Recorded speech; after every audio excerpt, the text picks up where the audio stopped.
See a sturdy woman humming to herself. She seems to be browsing books.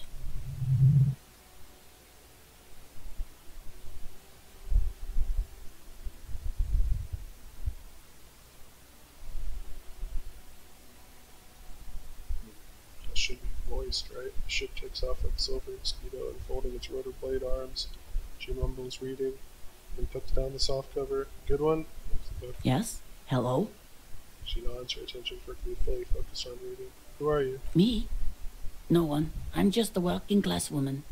She doesn't really want to be disturbed that much. If she's such a working class woman, why isn't she working? Shouldn't a working class woman be working? Not all the time. Right now I'm browsing books. Even a working class woman needs something to read. Good, good. It is. I'm a policeman. I know you are. Good then. Mm-hmm. Do you need the help of a policeman? What with? What with? A lot of things. For example, people tend to go missing. Maybe your husband is missing? My husband? No, he's not. So where could he be? I don't know. At home now? Out drinking with his friends? Working? Where is this going, officer? So what I'm hearing is you don't really know where your husband is. Yes, but I don't really need to know where my husband is. Not all the time. Wouldn't you like to? No. I can totally help you find your missing husband. Why are we still talking about this? I haven't lost my husband. She has, though. The husband is totally lost. You should tell her that it's okay. It's okay. What?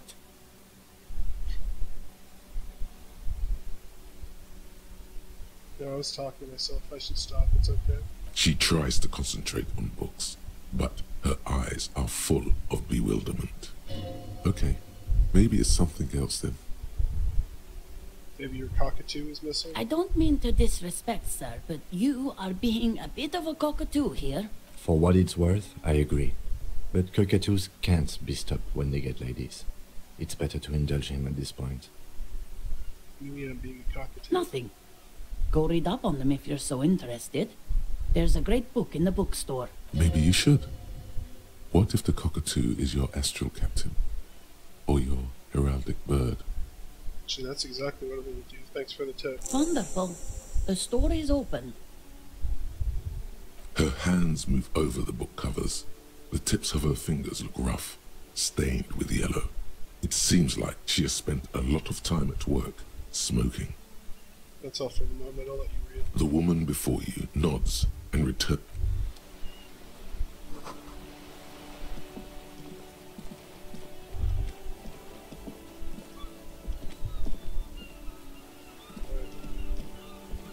That's why sometimes you don't want to run. These things can go away. I actually had a main task I forgot. I need to talk to the union guys.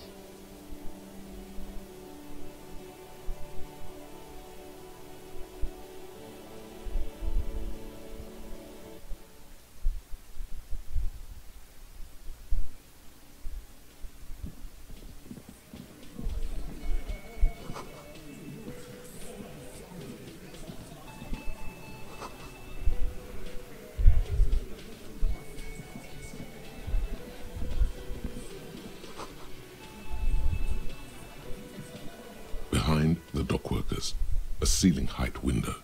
The hawthorn branches scrape the glass like bony fingers. There's a little slide panel up there to let some air in. No need to open it in spring. It's still too cold outside. Minus 12. It's not time yet. That seems, odd. Alright, I need to talk to this guy. Over here.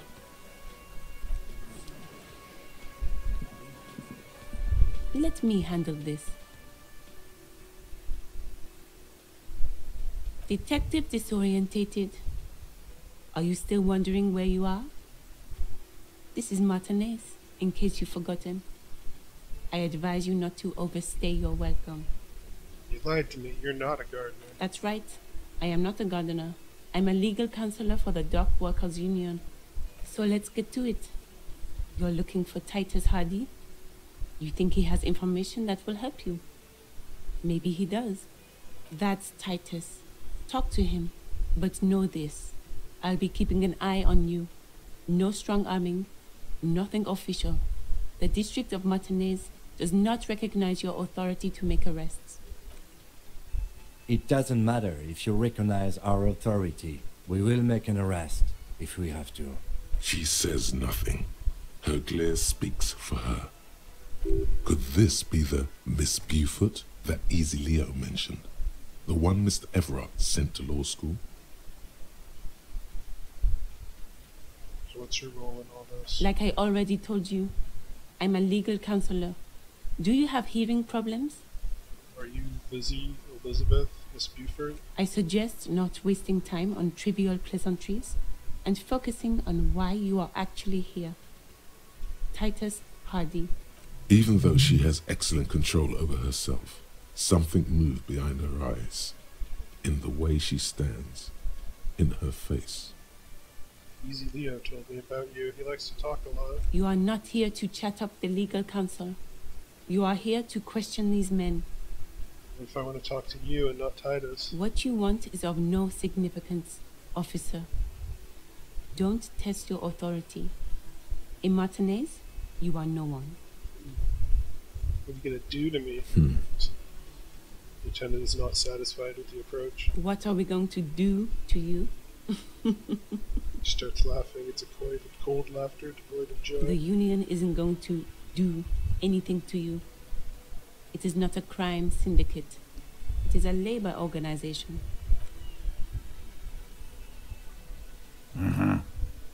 Goddamn right it is. If anything, it is the RCM who do things to people. But we digress. Why are you so aggressive? Aggressive? You make your living enforcing violence. These people are just dock workers. So you were spying on us, and now you represent murder suspects. Just dock workers. Listen, you moral intern lackeys. You're a mob, enforcing the unlawful privatization of Revachol. 20 fat men in the Occident are stealing it all, and you're their bodyguards. Fuck yeah. Teleport this older man takes a sip of his beer. So ask what you came to ask, or get back to your commanders.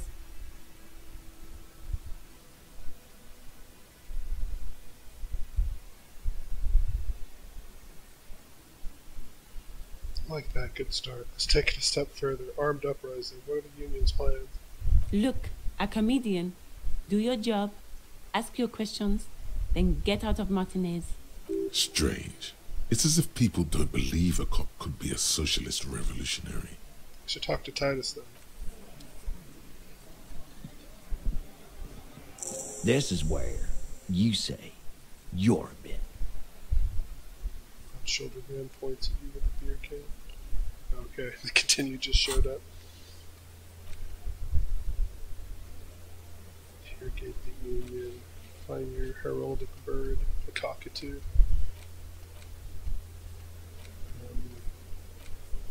Trying to see if this.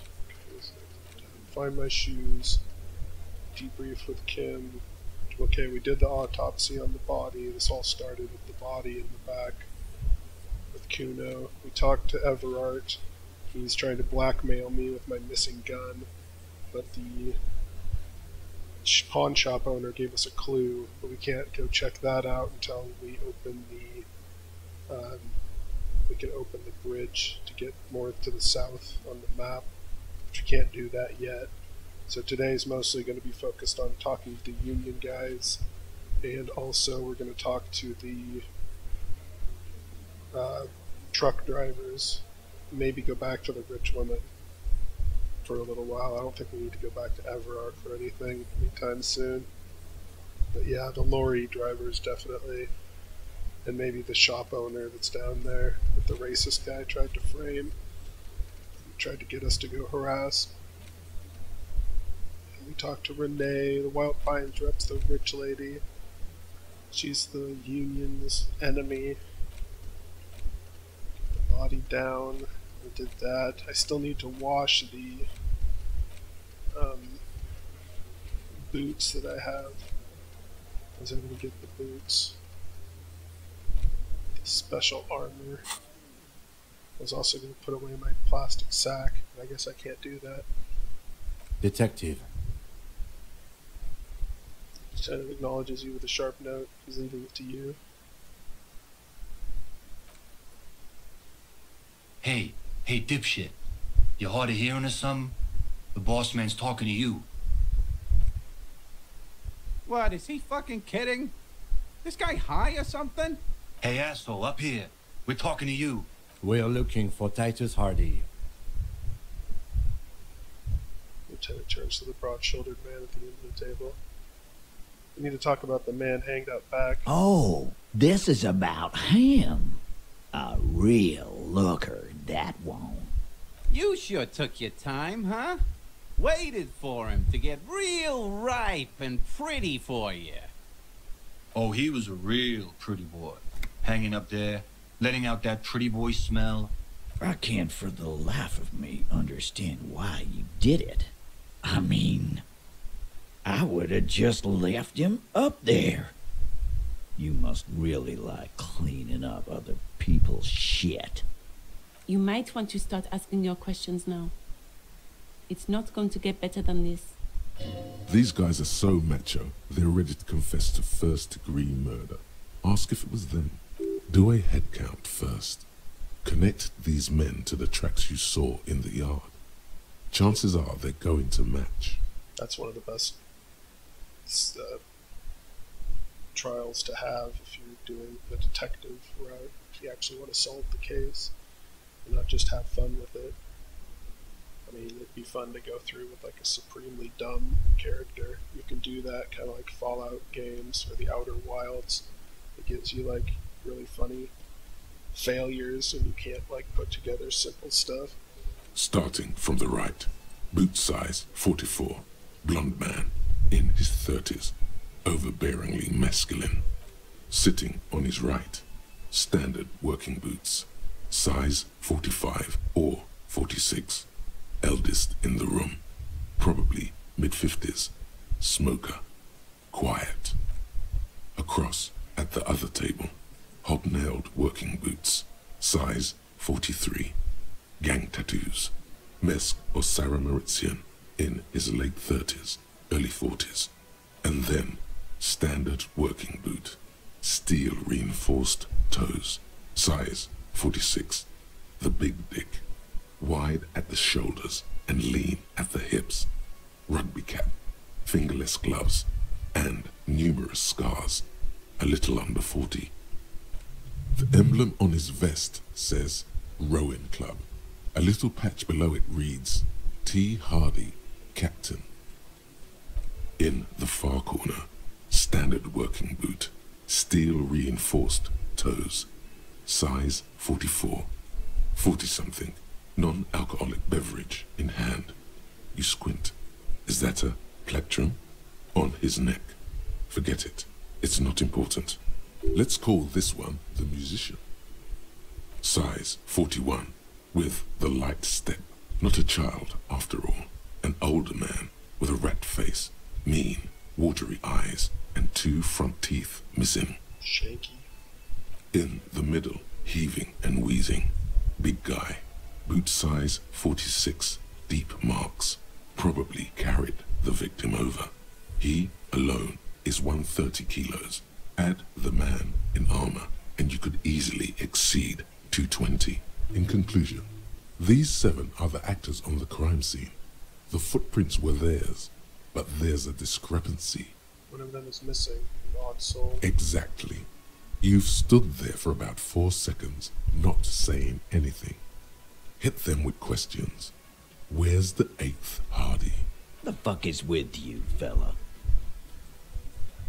I found 8 sets of footprints, but there's only 7 of you. Where's the 8th Hardy boy? What are you talking about, madman? There's no 8th Hardy boy. There's 7 of us and we're all here. It's because that's a woman. Or what? You want to be the 8th Hardy boy? We ain't hiring. Actually, boss, we've been talking and we think she could maybe This person Glenn wants to hire, he really respects her. She? So there's an 8th Hardy, and it's a Hardy girl. Who might it be? Elizabeth? The gardener? Shut the fuck up, Glenn! I do the talking here. Now what the fuck do you want, cop? So let me get this straight. There is an 8th Hardy boy. It's a she, and you don't like us talking about her? That's right. We're not talking about this. This is a private Hardy Boys matter. Nothing to do with your shit. And you're not cops here. Don't go digging around if you don't want a bullet in the back of your head. I'm watching you. Good. We are all watching each other. Officer, your question. There's no point in pushing it further, he thinks. This is already a victory. We'll learn more about this 8th Hardy sooner or later. The man hanged in the backyard. Did you do it? The pretty boy. You guys really love talking about that pretty boy. Funny. But my partner and I have a serious matter to discuss with you. Why are your boot prints all over the scene? You mean these boots? Yeah. We all got a pair. We wore them the night we took the pretty boy out back and hung him by the neck. Yeah. We did this. Together. All of us. Until he was dead. That's why our prints are all over the scene. There's a catch hidden somewhere. He didn't confess so that you could take them all away. It's too simple.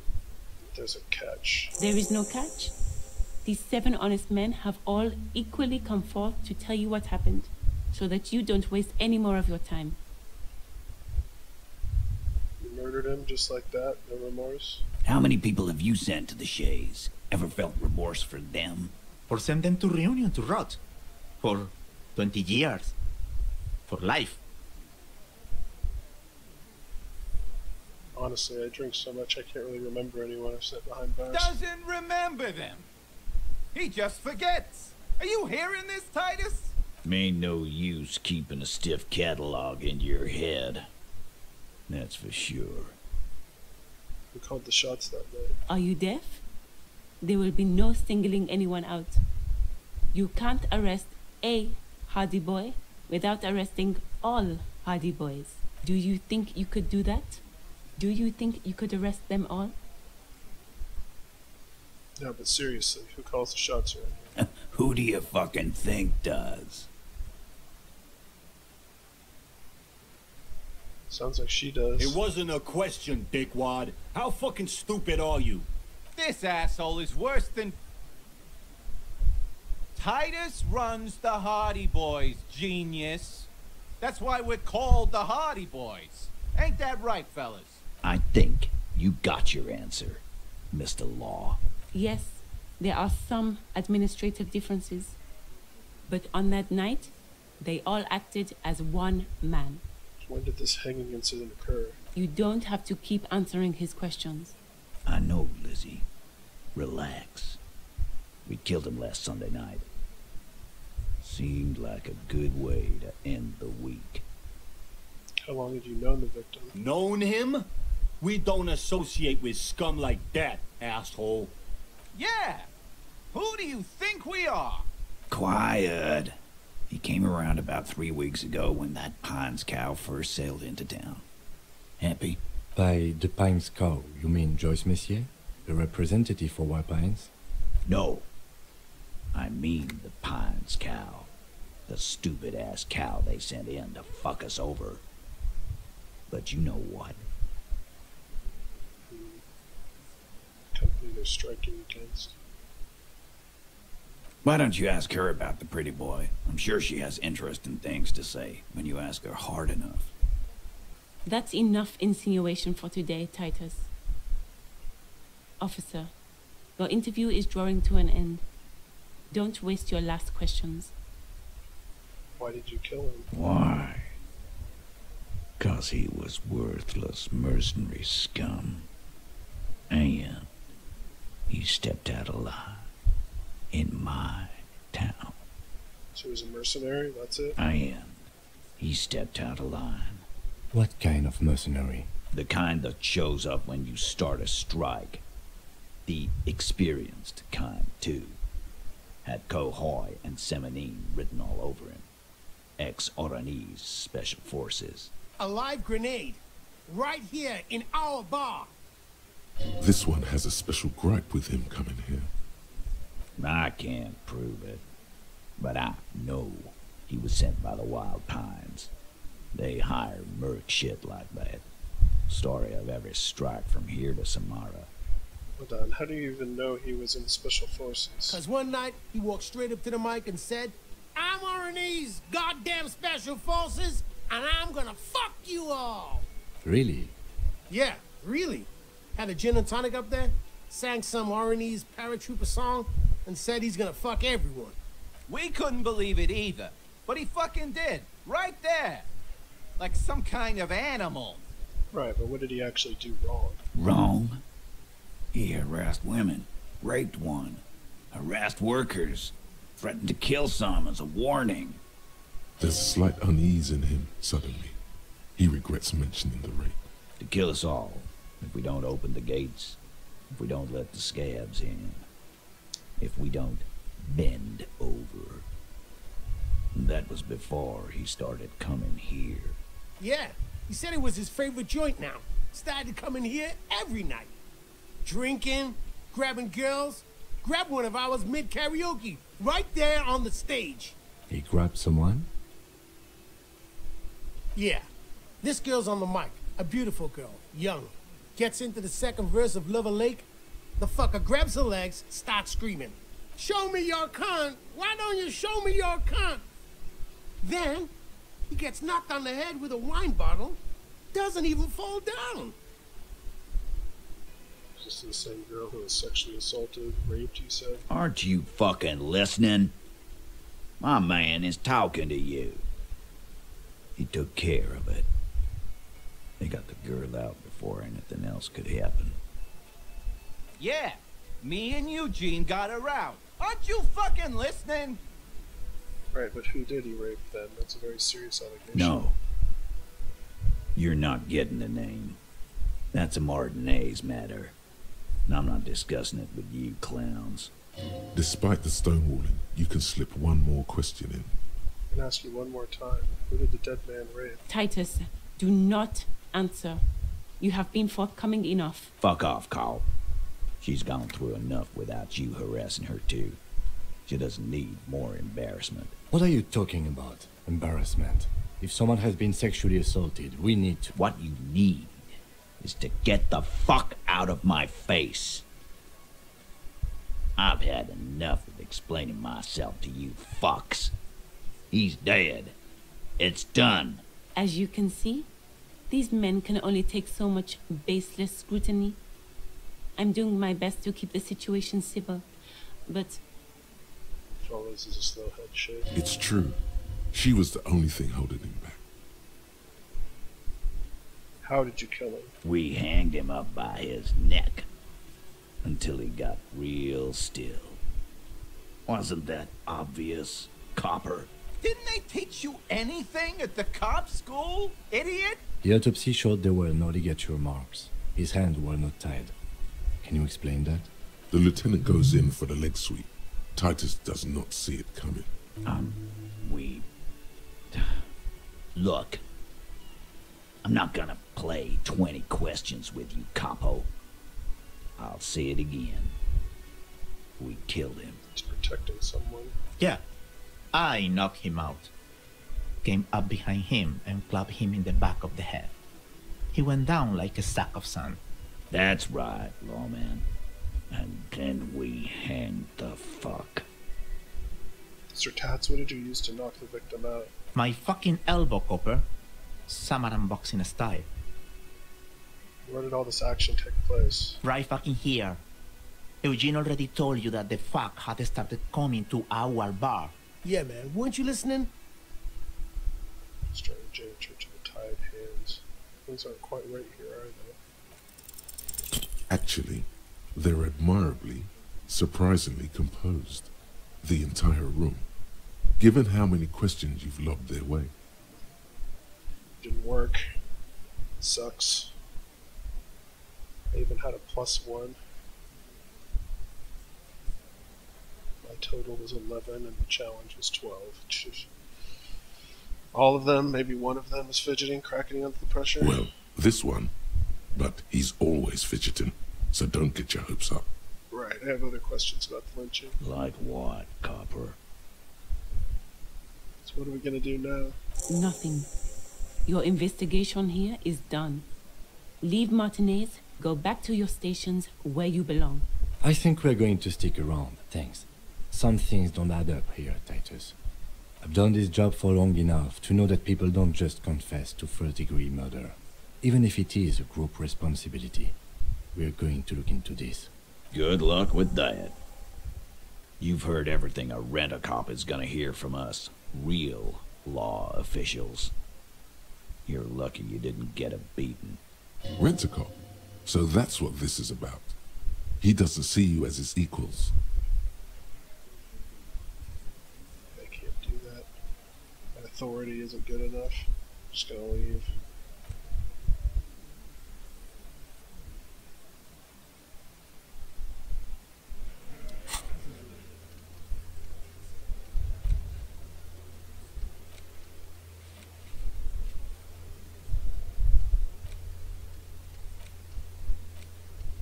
Gloves.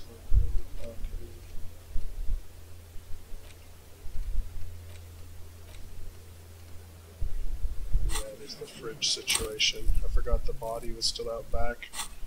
Alright, let's see.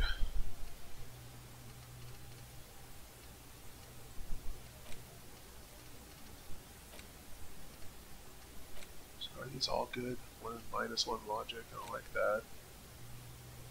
That's good. Endurance raised, okay. Perception raised, speed gives 1 side.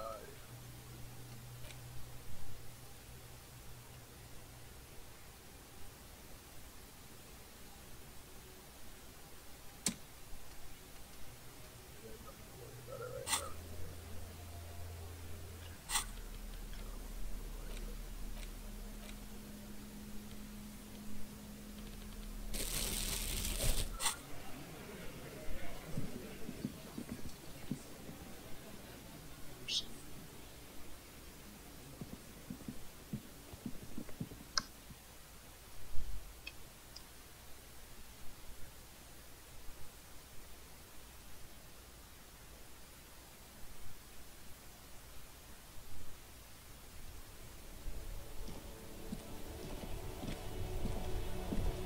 Okay, I'm gonna go to the bookstore first.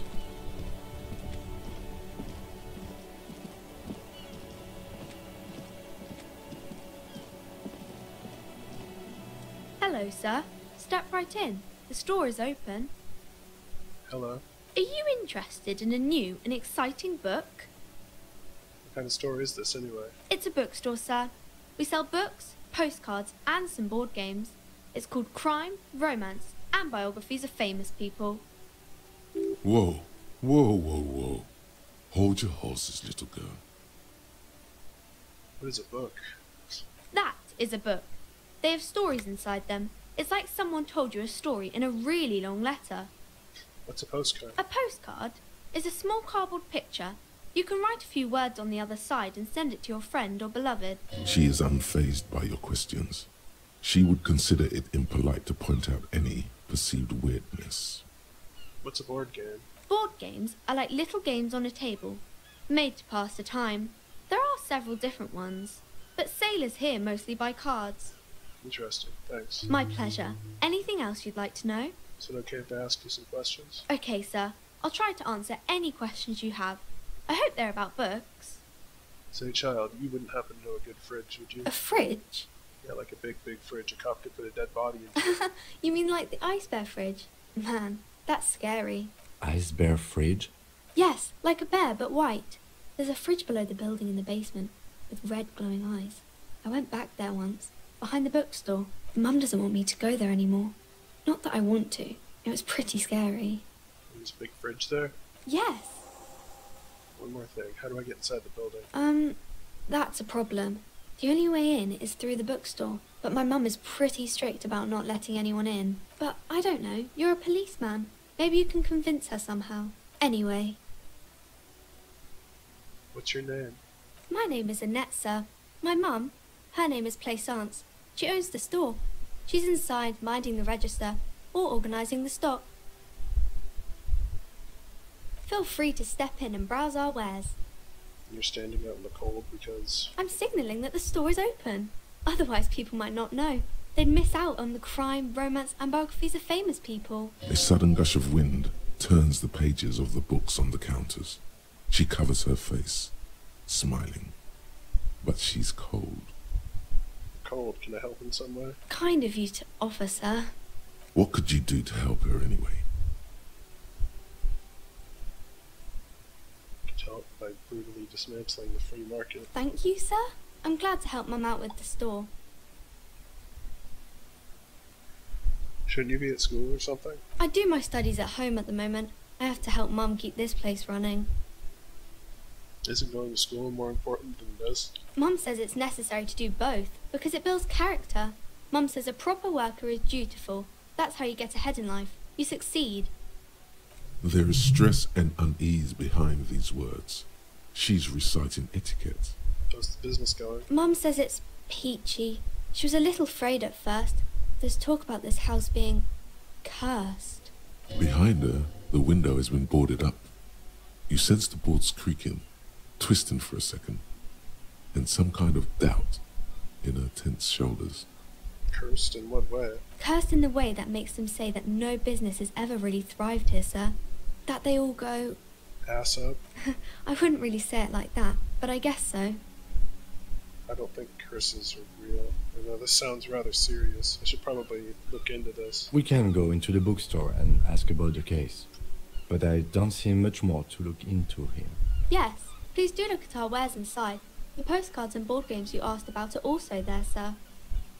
What do you know about the other failed businesses? Nothing really, sir. Mum doesn't allow me to sneak around in the back rooms or the cellar. I don't really know what's there. How does the curse manifest itself? It does not manifest itself in any way. It does not exist.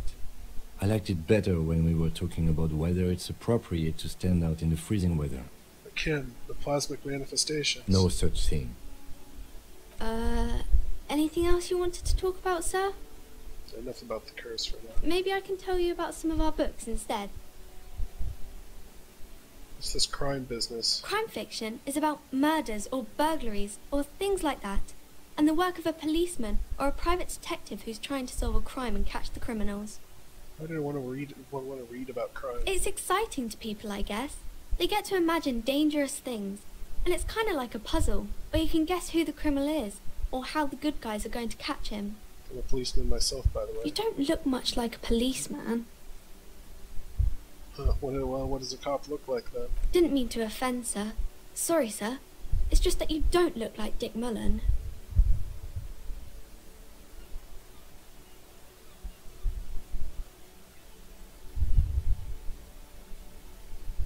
Body's not that important. Police work anyway.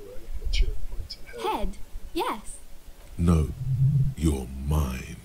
A Quicksilver mind. This Mullen guy looks like he needs 4 hours just to come up with a single idea. No, he's wicked smart in the stories. Sure, when the author does all the thinking for him, real policemen have to think and act on their own. Like you, sir. Of course. He's just a fictional character. He's no match for you. Maybe you can show me some real police work, sir. Like in the books. Okay, I'm gonna deduce something now. The girl keeps her hands folded, hidden. Why is that? Hey, why do you keep your hands folded? What do you mean, sir? She knows where this is going. You don't need to be worried. I'm here to help. She looks around anxiously. Her hands remain folded in front of her. She doesn't want to show them. The lieutenant stands by, looking at the two of you with little interest. A facade of true professionalism. He is far more intrigued by the situation than his poise reveals. It's okay. She brings out her reddened hands, her nails frayed, nearly chewed down to the flesh. Bite your nails. And you knew this from me keeping my hands folded? There were a few other hints. Well, That proves nothing. Anyone could do an easy deduction like that. She's not impressed. She actually is impressed. This is more like a defensive reflex. You think so? Fine, do better. To do something about me. You're quite sober. The lieutenant does not flinch at the comment. He does not flinch even a single bit. He is intensely not flinching. It takes effort. And I'm having a grand time. I sure hope you are, sir. There she stands, swaying on her feet, assaulted by the early spring breeze. She smiles at you. The whole situation suddenly feels familiar, somehow. What is romance? It's the type of book where there's a rich lady and she has to choose between the good man and the bad man. Or there could be a story about a poor lady getting a rich man.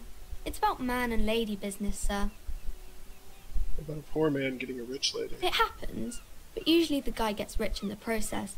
Or should actually be rich himself, but has lost his family property unjustly, like during the revolution or something. I see. Those are unhappy books, for most of the pages. People sad about what they have lost, but then it all turns out just fine in the end. What about when everyone's poor? That's really not a proper romance story. That's more like everyday life. Sometimes you have to write about real things. Not in romance books, sir. These are about nice and pretty people, and everyone is happy in the end. What about when both of the men are bad? These are not very common. You can't have a choice between bad and bad. Nobody wants to read a story like that. What if it's written really well? Well, maybe then it's fine. Maybe if the lady then decides not to pick either, because she doesn't need a bad man. Yes, that would be interesting. What about a book where the man and lady business doesn't work out at all? I haven't read many of those. Maybe you should ask Mum. Yeah, you think she has one about an excruciatingly painful breakup? I don't think it's a romance story if the main characters break up, though. No, think about it. One where they plunge into a torrid spiral of pain and recrimination, only it's really long and drawn out, scarred for life, phantom limb. No, I don't know. Does it ring a bell? Alright, I'll ask your mom. Yes, she knows books. Definitely. You clearly have issues you need to address. Enough about romance for me. I had some other questions. Maybe some about other books? Who are these famous people? Oh, kings and queens and generals of old, or artists and writers, or musicians, those kinds of people. There's usually something extraordinary about them. I think that's why people read them, to find the secrets of their fame. Seems like most people who read those books fail to get more famous from reading them. Reading those doesn't make the readers more famous, does it? But it does make the famous people more famous.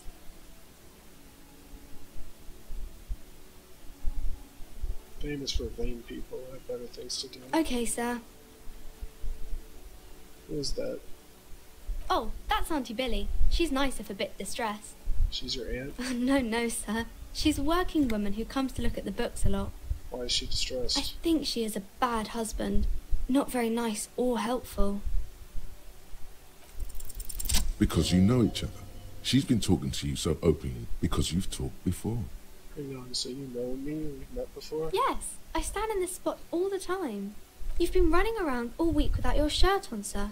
Apologising to everyone. I don't really understand what you've done wrong.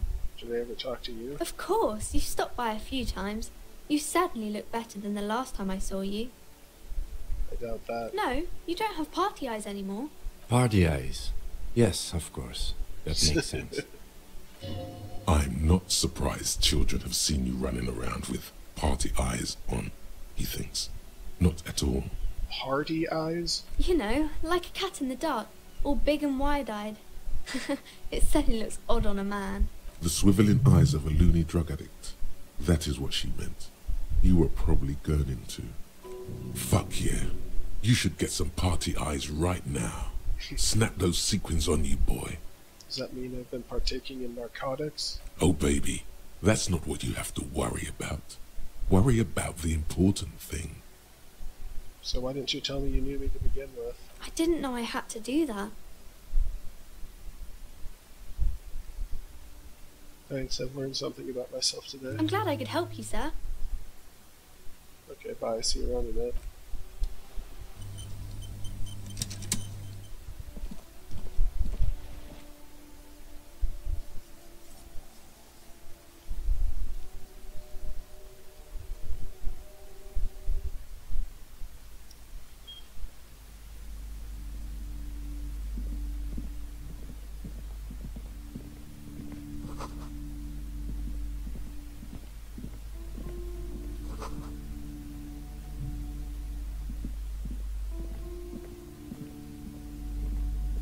Should I look for a book about a cockatoo?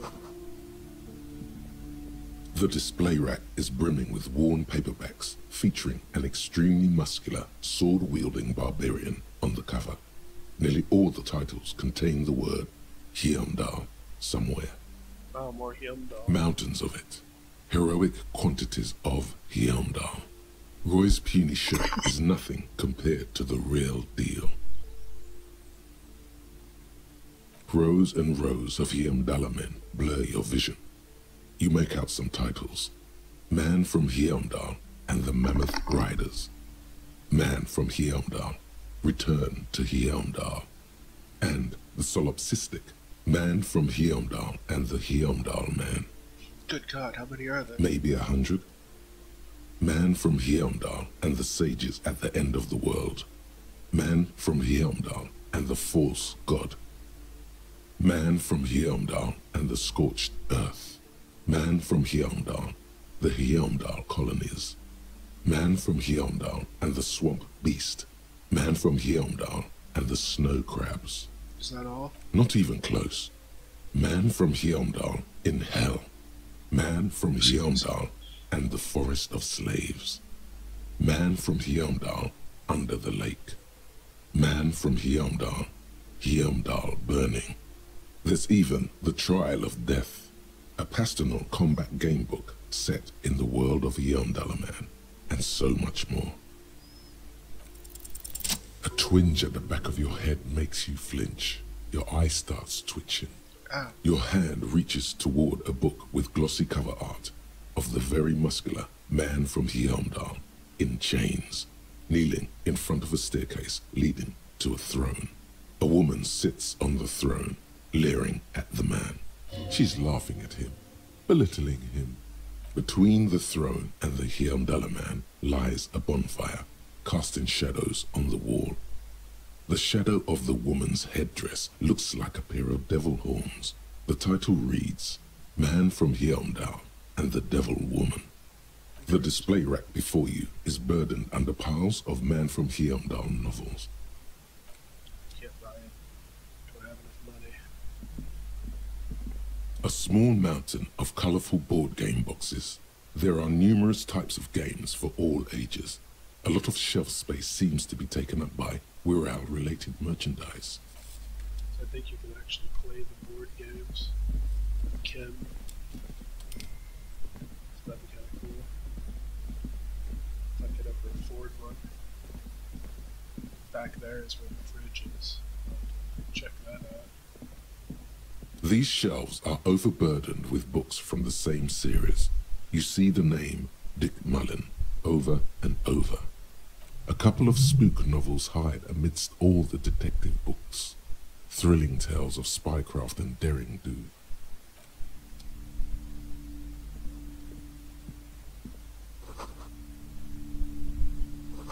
Tome of Fascist Magic.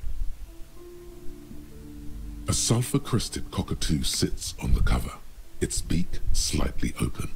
It looks as if the bird is calling out the book title, From A to Zurich, a guide to a well-behaved cockatoo.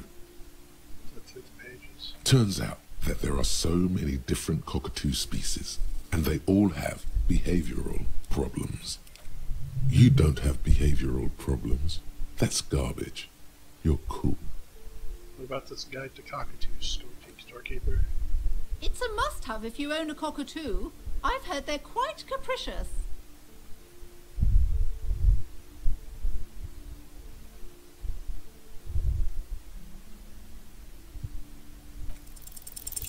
Slowly, you move your hand toward the tome of cockatoos.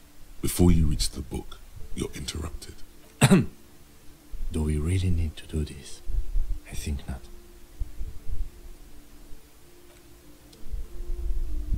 I need it. The plaque on the shelf reads, Biographies of Famous People. You see a large variety of names, none of which ring a bell.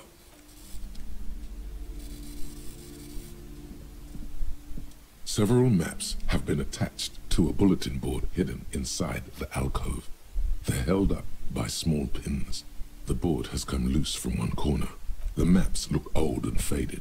Your eye catches a map of Insulinda. a map of Revachol, and a map of Martinaise. This large map displays archipelagos. You see a constellation of small dots on the light blue emptiness of the Insulindic Ocean. The largest in the northeast is La Caillou. You are here. Another far away in the southwest, Seminese Islands, Ile de Fantôme, Ozon, Laurentide, Fas à la Mer, archipelagos, North Arcade Islands, all just specks of dust on the vastness of the Insulindic.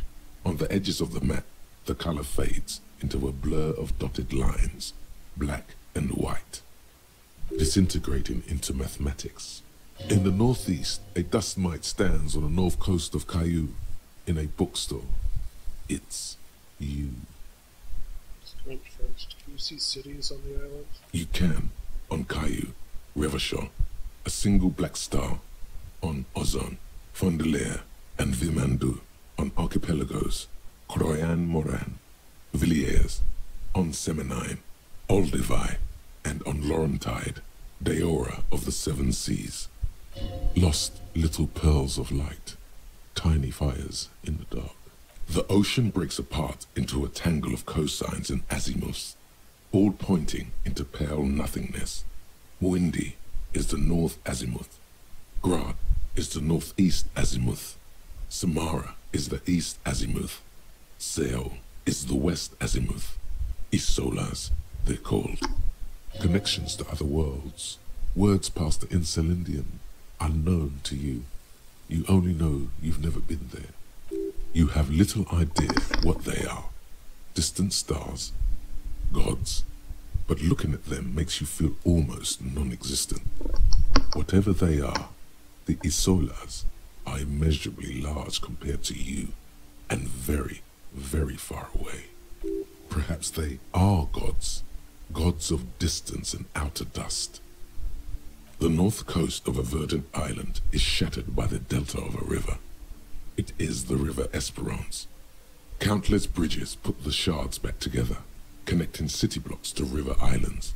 La Delta says a great artificial heart in the center, teeming with life forms and construction. To the east, rolling hillsides, Le Jardin, Stella Marie, the suburbs of Saint-Baptiste, swallowed up into the megacity.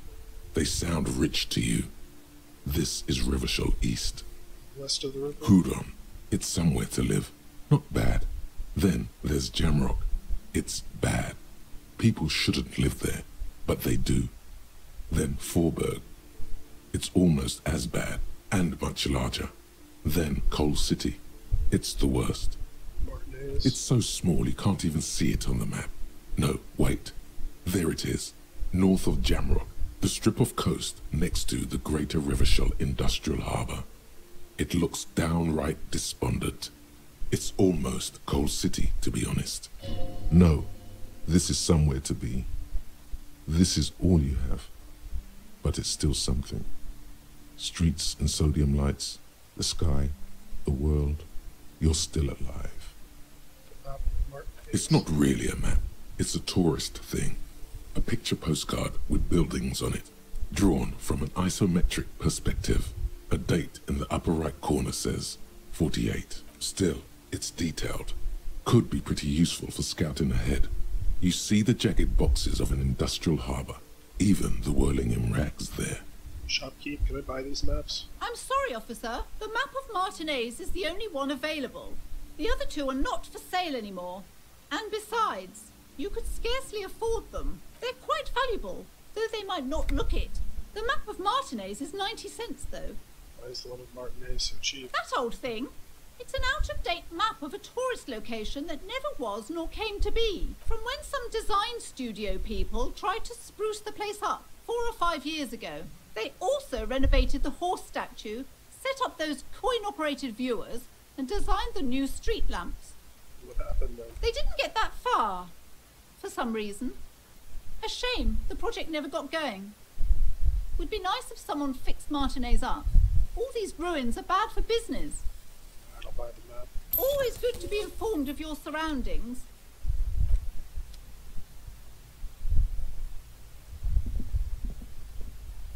This bookstore is not strictly about crime, romance, and biographies of famous people. There's also a wide range of paranatural literature. Amidst the various books, you find one written by someone named Matthias W. Dundas. It's about wholeness, unity, balance. The point of the book, and many others on this shelf, is to give people medicinal advice in situations where they don't have access to paid health services. How does that work? It serves platitudes, while also telling everyone that traditional medicine, the kind people don't have access to, and which costs more than this book, is garbage, and would only give you cancer anyway, without even curing your cold or anything. Wholeness, unity, balance, on the other hand, can basically take care of anything.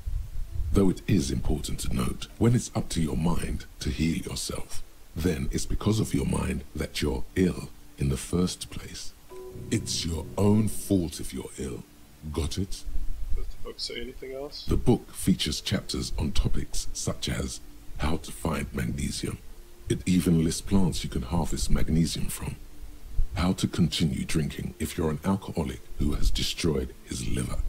And there's even a chapter on the ancient Seraïs tradition of using duck gallbladder, preservatives, to treat and prevent sexually transmitted diseases. Pre and post factum apply. Nothing worth buying. This is just mundane garbage. What's even paranatural about this? Seems like a pretty good chance. The throbbing in your head increases with every passing moment you gaze at this shelf. Suddenly, as if out of nowhere, a small green book becomes apparent. The title of it reads, Medicinal Purposes of the Pale. What is the pale? The book contains very little explanation on the matter. This knowledge seems to be taken for granted. What's the book about? The book contains descriptions of various pseudoscientific therapies, alternative medicines, and folk remedies involving the pale, also known as le territoire. For example, it recommends vigorously swatting one's naked body with a venik or hand broom, made from the leafy twigs of a young birch tree from the near pale. Sounds painful. It is supposedly invigorating and good for the circulation. What else? It also recommends consuming distilled spirits like vodka or whiskey that have been aged in the pale. Readers are instructed to cover these jars in a shallow hole just inside the pale and leave them there for 30 to 60 days, depending on the potency desired. And what does this pale aged liquor do? Among other benefits, it is alleged to restore a damaged liver to perfect health. How is that possible? Is it any more improbable than anything else that human beings put their faith in? Fair enough. What else is there? For general health and well-being, readers are encouraged to take regular strolls through the pale, though a sidebar cautions readers to limit each stroll to less than an hour. These strolls promise to cleanse the mind of worries and the body of toxins, especially if the perambulator performs this ritual in the nude. Nudity figures prominently in a number of these prescriptions. This is exactly what you need. Anything else of note? There's an entire section devoted to cures for men who are struggling to perform their marital obligations. I probably need that. Excuse me, sir. I believe you've been perusing that particular volume long enough. If you'd like to continue reading, I must insist you buy it. I can't buy it. What books are these? Sir, please, no browsing in that shelf. That wisdom is not for free. I can't have you end up, like, opening a police store next door and stealing my customers. Oh, no.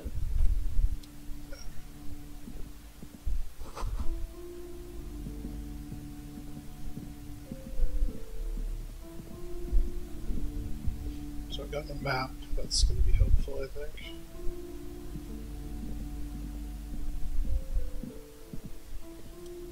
You see a set of tattered curtains blocking the way to another room. A strange cage-like trinket dangles from the curtains. Excuse me, officer. The back room is strictly for employees only. You see some kind of charm, an irregular polyhedron assembled from bones, sticks, and straw. Inside, a disturbing fish head with empty eye sockets stares at you. Aside from poking at it suspiciously, there is nothing else to do with the fish head charm at this time. The curtains remain shut before you. Shopkeeper, what's behind these curtains? Nothing. Now please go back to browsing the books. Don't you feel compelled to look at the books? The books are all you care about. Oddly enough, the more she tries to draw you away from the curtains, the more alluring they become. Just as you're about to pull apart the curtains, the petrified voice of the shop owner cries out once more. Sir, don't touch that. I told you it's off limits for the customers. Parapsychologically speaking, we're done if you decide to open them. I won't be held responsible for the consequences. It's too dangerous. She looks away, mumbling.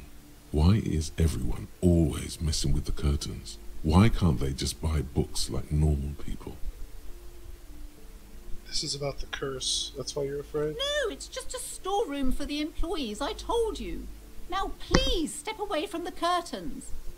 I've heard there's a fridge in there that I need. Everybody suddenly needs something from there.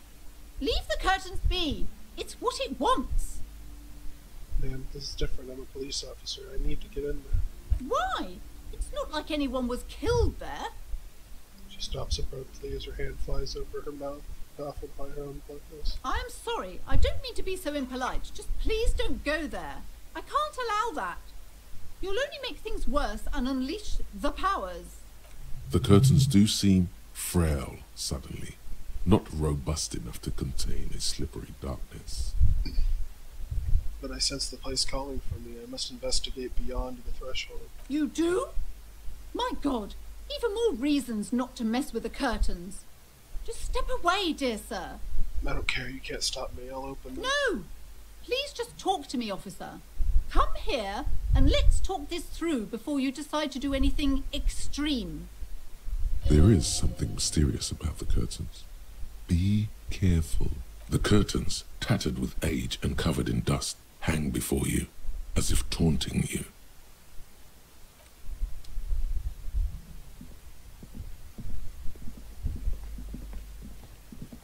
Welcome to Crime, Romance and Biographies of Famous People. My name is Plaisance.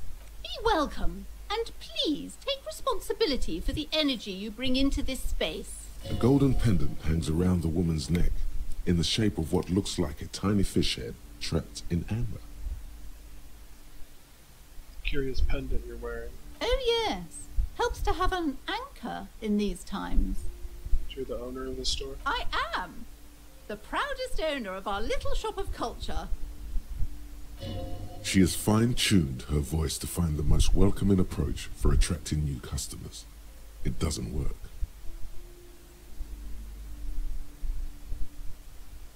I was told there's a huge fridge in the building's cellar. Can you lead me there? A fridge? No, I don't know anything about a fridge. Aren't you interested in books? For whatever reason, she's lying to you about the fridge.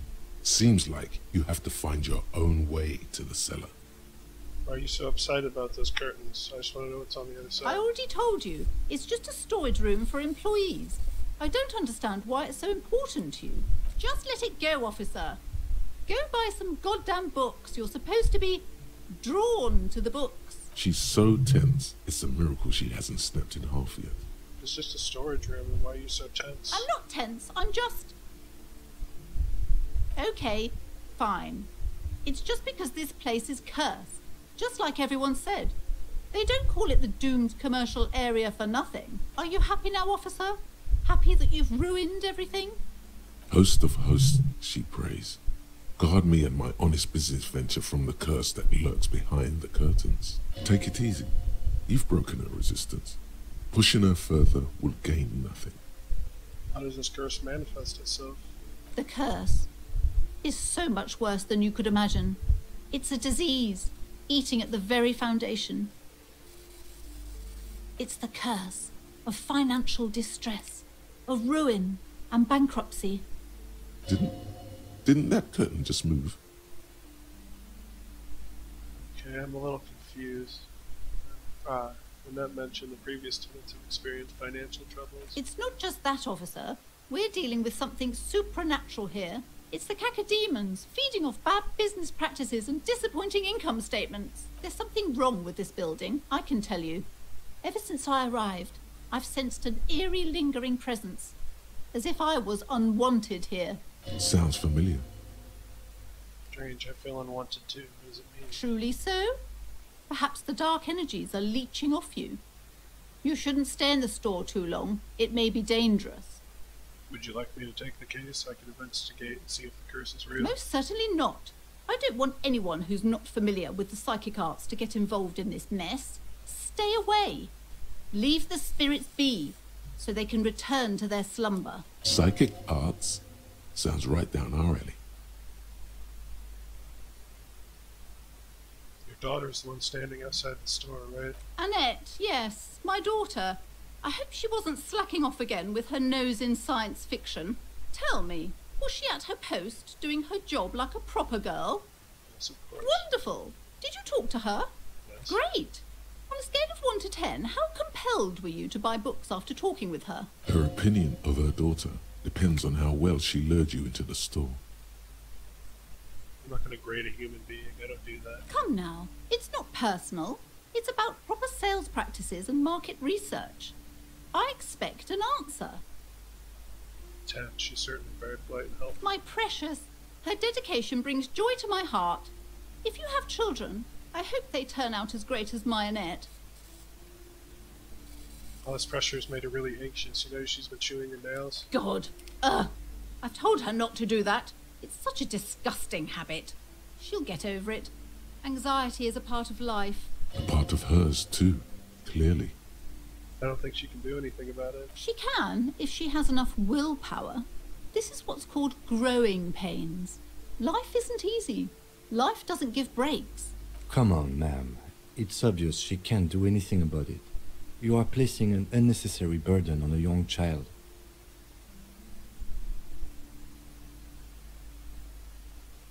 What you're doing is wrong. Even I know that. I usually don't know anything. She stands stiff and severe, silently fuming. 10 or so seconds pass without change. This is a person coming to terms with a new reality, one where they are wrong. It's not easy. Oh no. Hold on. I need to invite her inside and apologize. She must be freezing out there. There. I don't know what to say to you. My husband, he tries to teach me business lessons. I have what my mother called a dull mind. All this stress.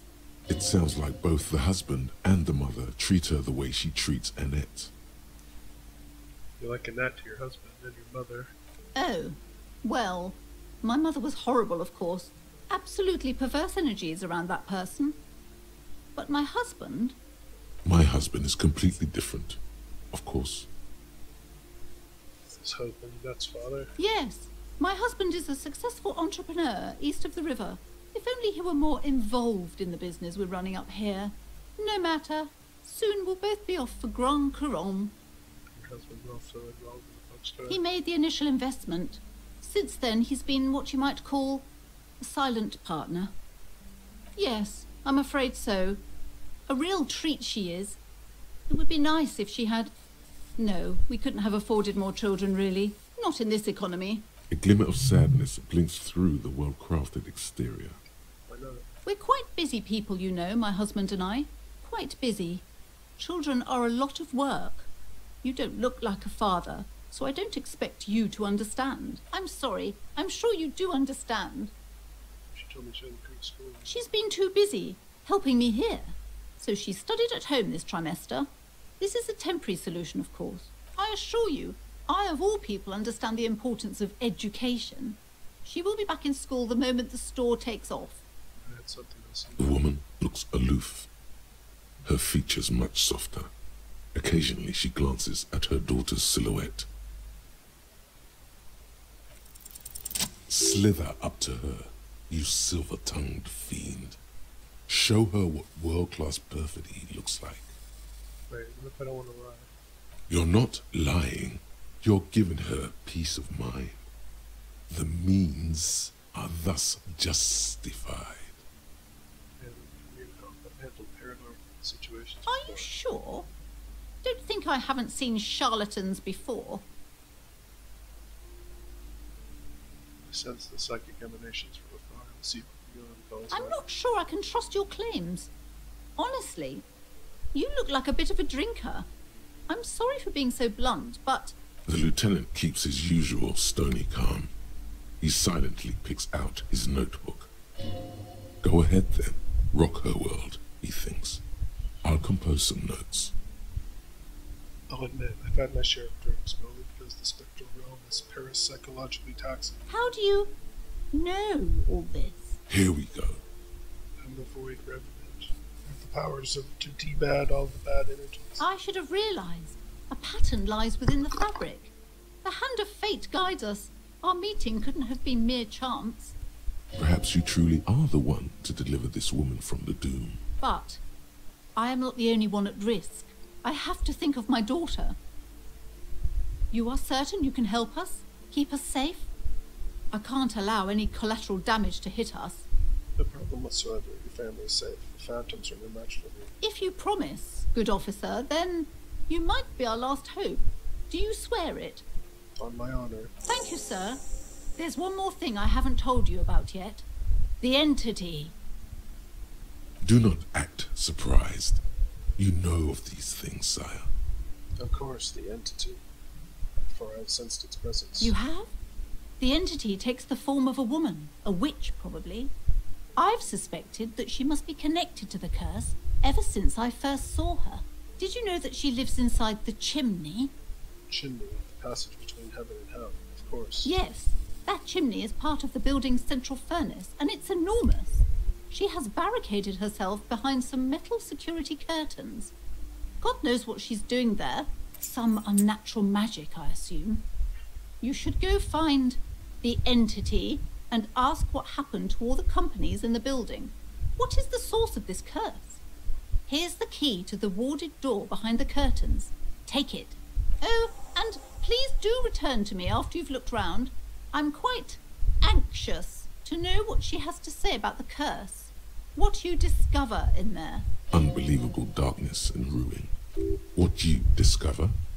Probably just office space. And the damn fridge. Don't be scared. Well, for now, but better.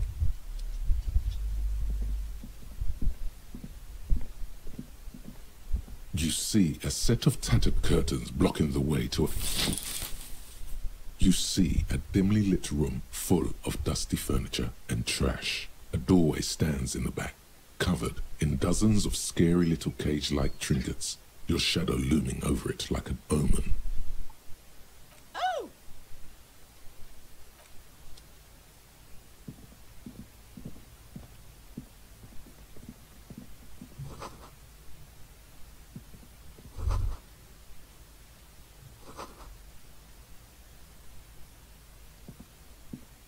A heavy door with a missing handle stands before you, covered in dozens, if not hundreds, of little oddly shaped trinkets and charms. It appears to be locked. After exerting some force, you manage to turn the key. It's eerily silent. The door slides slightly open, letting a draft of cold air into the room. Yeah, I don't know if I'm going to be able to have time to talk to the drivers. I'll try to, but if I remember right, there's a lot of stuff to do back here. Kim wants to talk to me. What is this place? Looks like a gym to me. Yes, but no one's been here in ages. I doubt the electricity still works. Good thing we have a flashlight on us. Don't forget to take it out of your bag before we move on. Some specks of dust shimmer in a faint beam of daylight falling from the window. Other than that, the room is dark. An eerie feeling rises in your chest. If there's a reason no one's been here for ages. Yes, because it's closed. No need to look for supernatural explanations where a banal one will do. Now let's move on, shall we? No fun, Kim. The worn map features the patchwork grid of the streets of Martinez, with directions to appropriately touristy locations. Year 48 resides on the upper right corner. Your finger moves through the various streets, across Rue de Saint-Ghislain and Rue Saint-Sipar, over Saint-Brun and Martinez North, finally coming to a halt on the spot where you are currently standing, although the map gives no such indication itself.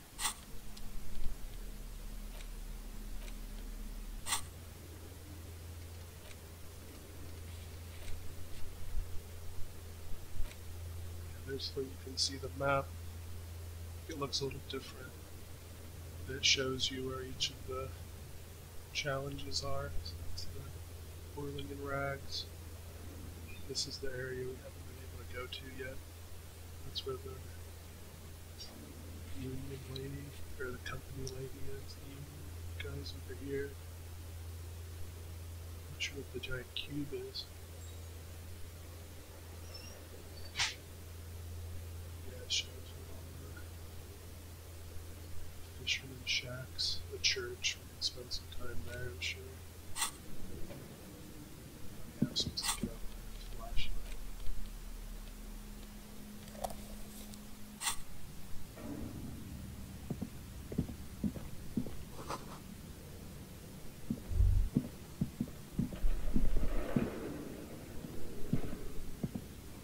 Just click the bubble.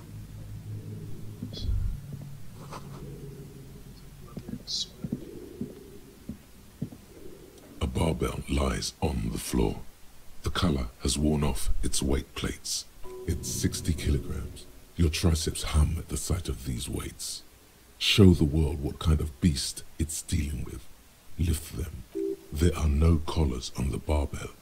This is a safety hazard. Why does it feel so familiar? Okay, it's a trap with the collars on the barbell. You're right. The weight may fall off. Better not touch it then. The bastard would remove the collars. It should be a felony. It would be a violation of EPIS safety regulations if the gym was still operating, but it isn't. No one's supposed to come here anymore. It's familiar because of the weight. No, it's not that. It's the stale smell of rubber, the squeaky sound of sneakers, your bruised knee against the mat, and a whistle. Then the feeling is gone. Used to be a wrestler. It's just a memory from another life, when you were young and fit.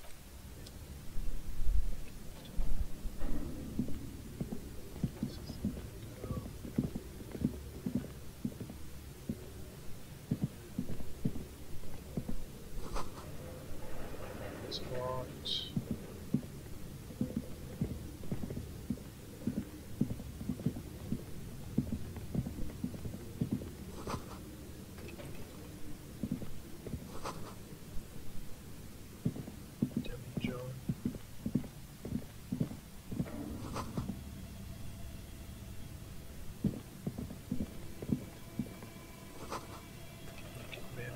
So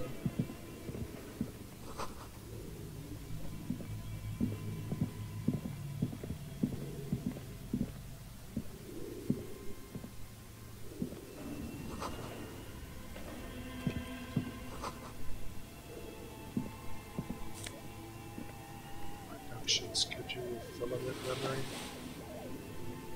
It's worth $10, it looks like. There's nothing to see as that. Alright, let's see.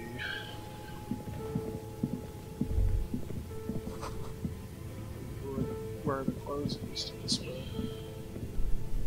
This is the mannequin. Some more stuff up here.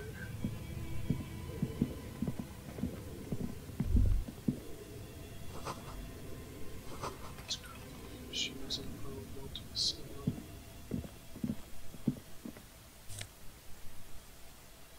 Post.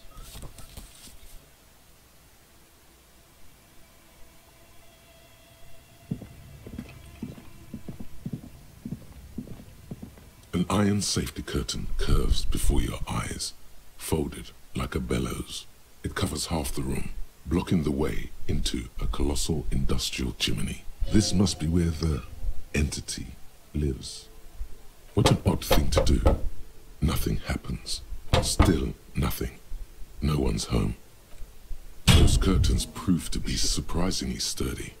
Your fist hurts now. If this is really an entrance to the chimney, then there must be a furnace somewhere as well.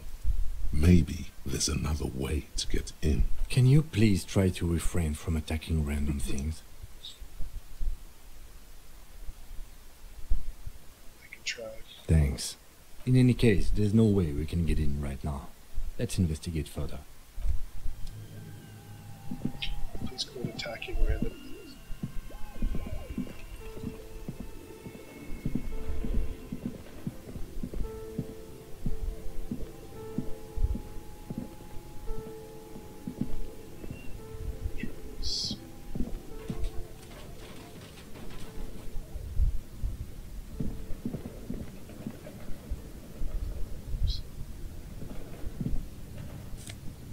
Money.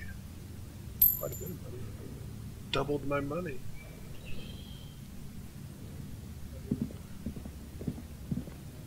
Some other stuff over here. Your flashlight slides over an old green chalkboard covered in scribbles, sketches, and schemes, like some ancient cave mural. Some of the writing has faded with age, but you can still make out sections here and there. Photos and drawings have been pinned to the board.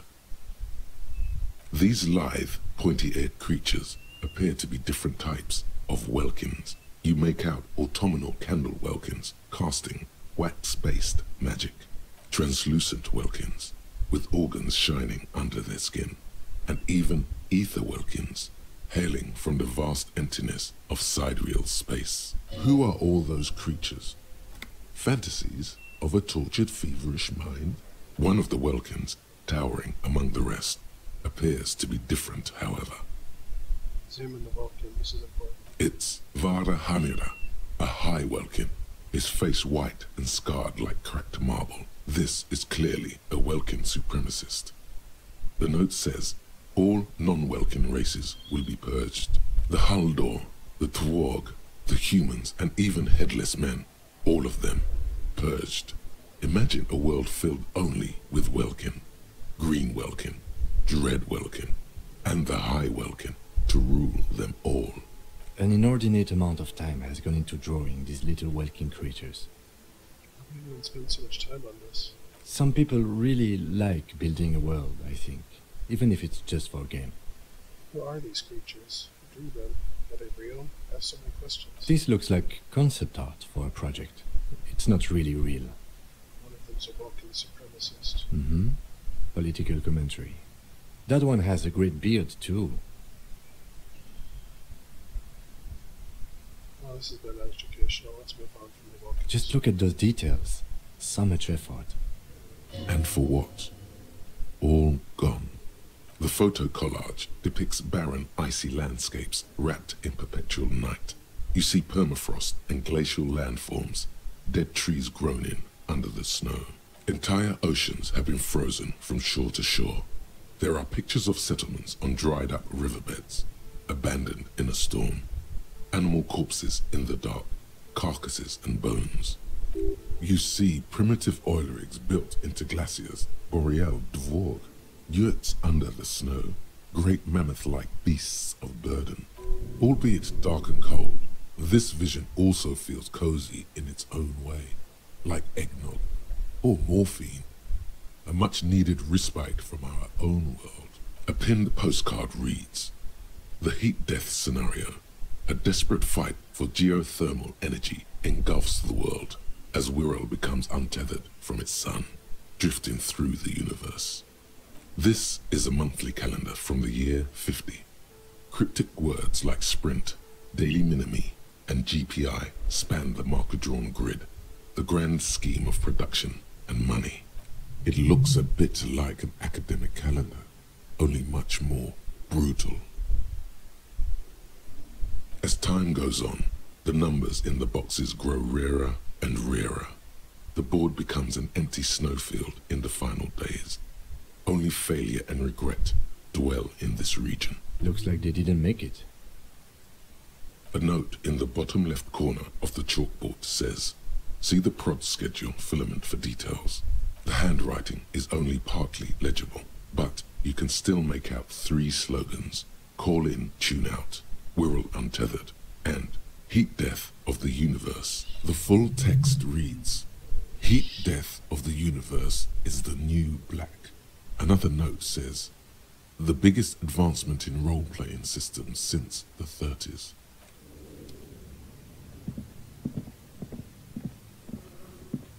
This appears to be some kind of machine with a cube-shaped heart and a wired framework. The keyboard has a rectangular on-off button. A piece of paper still hangs from the printer. A radio computer. Just sitting here without anyone inside. What he means is that these things cost money. Why would anyone just leave it behind?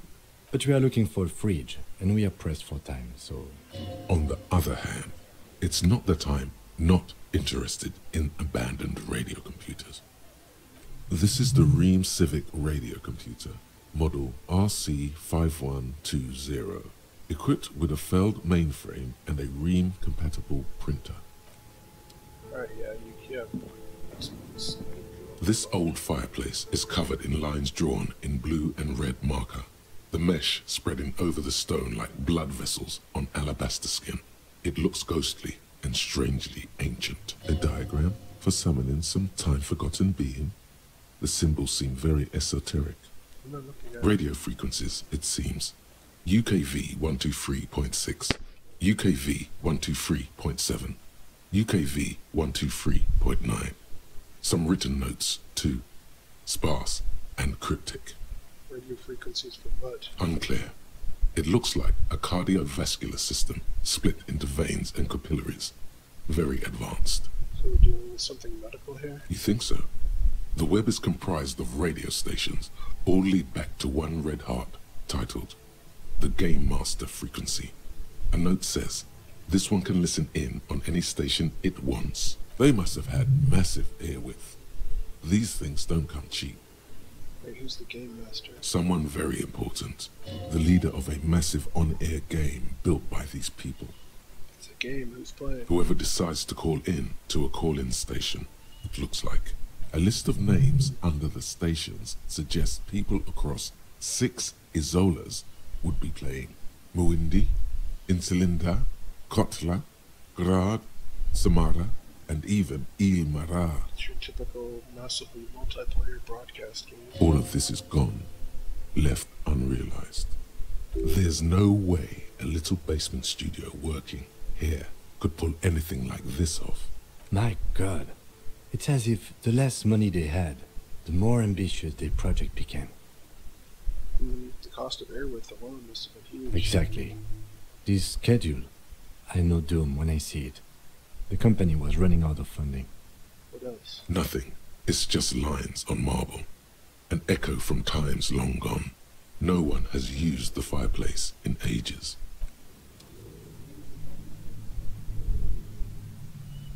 Some interesting commentary there. The developers. Developers of the most advanced RPG in the universe. Well, not quite, but it might be pretty close. This advanced isn't necessarily complicated. Oh, that's it. That's the fridge we've been looking for. Collapsed. It's accessible. Ice cream maker. Defrosting port.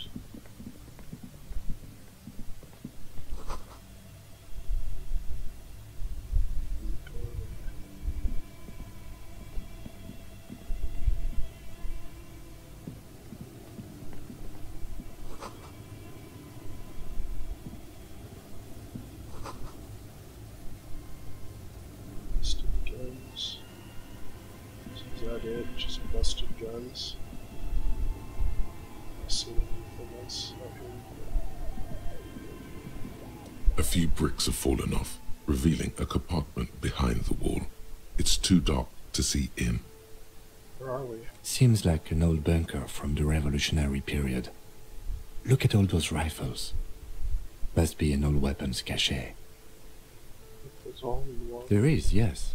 And there also appears to be something inside the hole. Interesting. Do you want to take a look? Okay, I do. Your hand reaches deep into darkness and spiderwebs. Rummaging around, you find rusty rifles hidden away. Most of them are rusty and inoperable, like the rest, but one catches your eye. A bolt-action model with a fine wood stock, in better cosmetic order than the others. This one looks nice. That's a rare sight. Seems to no longer be functional, but still a beautiful thing in its own way. What does this mean? A rifle? It means there are firearms, albeit inoperable, still lying around in Martinez. It's an interesting coincidence, I would say. Might come in useful in the future. He likes this find. Interesting. So that's what the secret room's here for me to find a gun.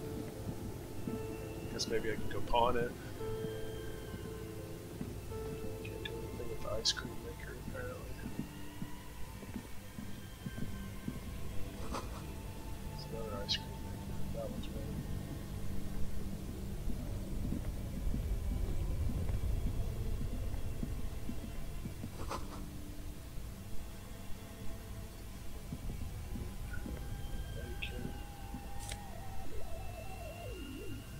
Insane mesh tank top. Alright. Let's go take a look at this fridge.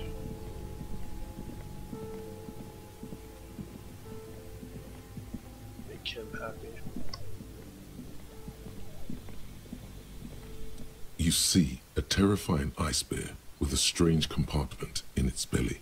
The door is covered in frost and the bear's eyes are glowing red. The bear looks oddly realistic. Is it taxidermy? This must be the fridge you were told about. Look inside. See if it's big enough for the corpse. A gust of freezing cold air rushes to greet you. You hear a low grumble as the bear regulates itself. This is the inside of a refrigerator. The lieutenant takes a peek inside. His hand has found the holster of his gun. Nice, Kim. It's the fridge, remember? Of course. A giant ice bear-shaped fridge. Just what we were looking for. Let's see what's inside. The shelves are empty. All you see are crumpled ice cream wrappers with the brand name, Revachol Ice City. A handwritten note has been attached to the door. The fridge is huge. It's clearly the fridge. It's big enough for 2 corpses. It's certainly an eccentric choice, but it is capacious and cold enough, too. But the optics on this are awful, he thinks. We need to be as silent as we can. Your visual confirms you could fit 2 more bodies in the ice bear fridge. Shall we go and get the body, then? I'll take the head, you take the feet. The stairs won't be easy, but we'll manage. Okay, let's do this. The body is heavier than you expected, and stinkier. It takes half an hour to get it down to the basement, then 10 more minutes to stuff it into the fridge. The lieutenant takes a step back to admire your handiwork. Beautiful. A dead body in an ice bear fridge. This is some of the best police work I've ever done. Really? You think it's good work? No, not really. Look at that. What have we done? We stuffed a dead body in an ice bear fridge. This story does not leave this room. This is a place where it's art. We're artists, and this was our vision. If I were an artist, this would certainly not be my vision. I would be much, much more conservative in my work. He's right. His work would be much more formal. At least we've stopped the body from decomposing further. Now you can conduct another inspection, under controlled circumstances. Inside the icy realm of the ice bear fridge, the corpse stands slumped, waiting.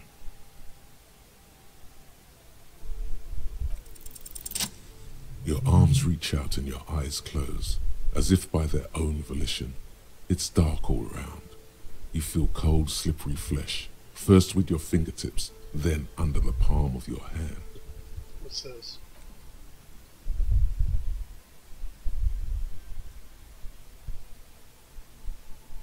His face, his cheeks, his nose, his fat, swollen lips. Like a spider, your hand crawls over his features. Everything is silent. All up his nostrils. They are swollen shut. You need to really push to get in. Only the little one fits. The flesh changes shape as you bore in, searching for something in the cartilage. The thing you're looking for, it's not there. Crawl out, spider. Your fingers in his mouth.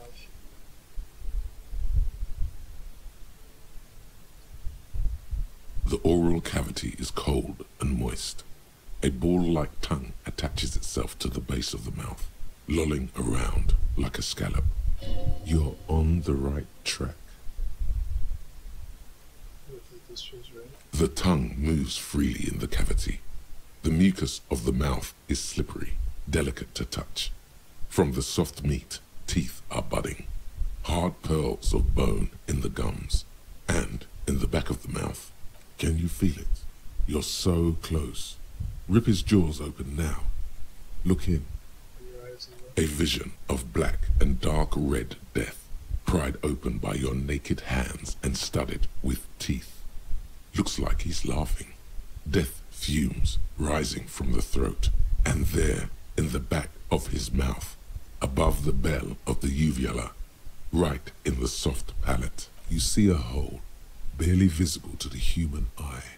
It is swollen shut, almost vanished. No larger than 0.4 centimeters in radius, the edges appear darkened. An abrasion collar. This is what we're after. Abrasion collar. Abrasion collar. Touch it with your finger, A black trickle of liquid runs into his throat from the wound. Your index fits right in there. A tight tunnel of flesh opens up. Tissue damage. Wide enough for 2 fingers. As you push both in, you reach through his mouth, right into his brainstem. Yes, that's what this part is called. The basal ganglia feels clumpy. What entered here has torn apart his reptilian complex. Your fingers slide into the remains of his limbic system. There is no resistance. It's gelatinous. The slug-like structures are damaged too. The tearing extends deep into both hemispheres. The ululations of the limbic system have ended. All is quiet. There's a cavity cut right between the hemispheres. The lieutenant answers with the sound of his pen on paper. Your fingers are all the way in now, reaching toward the inside of his skull. The cavity goes further, but the entry wound isn't wide enough for the rest of your hand to follow. Your fingers reach toward his skull. His cerebral cortex feels like jelly. Cold jelly. Strange fluid streams down your wrist as you push deeper, until you feel it on the tip of your finger. Sharp, serrated material. The edges cut right into your skin. I feel a solid object right under the skull. Can you get to it? There's a tiny crack. A protrusion in the cranium, right in the back of his head. Your finger must be pointing straight at it, from the inside. The object that is in there stopped just short of the skull, in the encephalus, knocking this tiny fracture into the cranium. We have the makings of a very small exit wound here. Let's try to fish it out of there.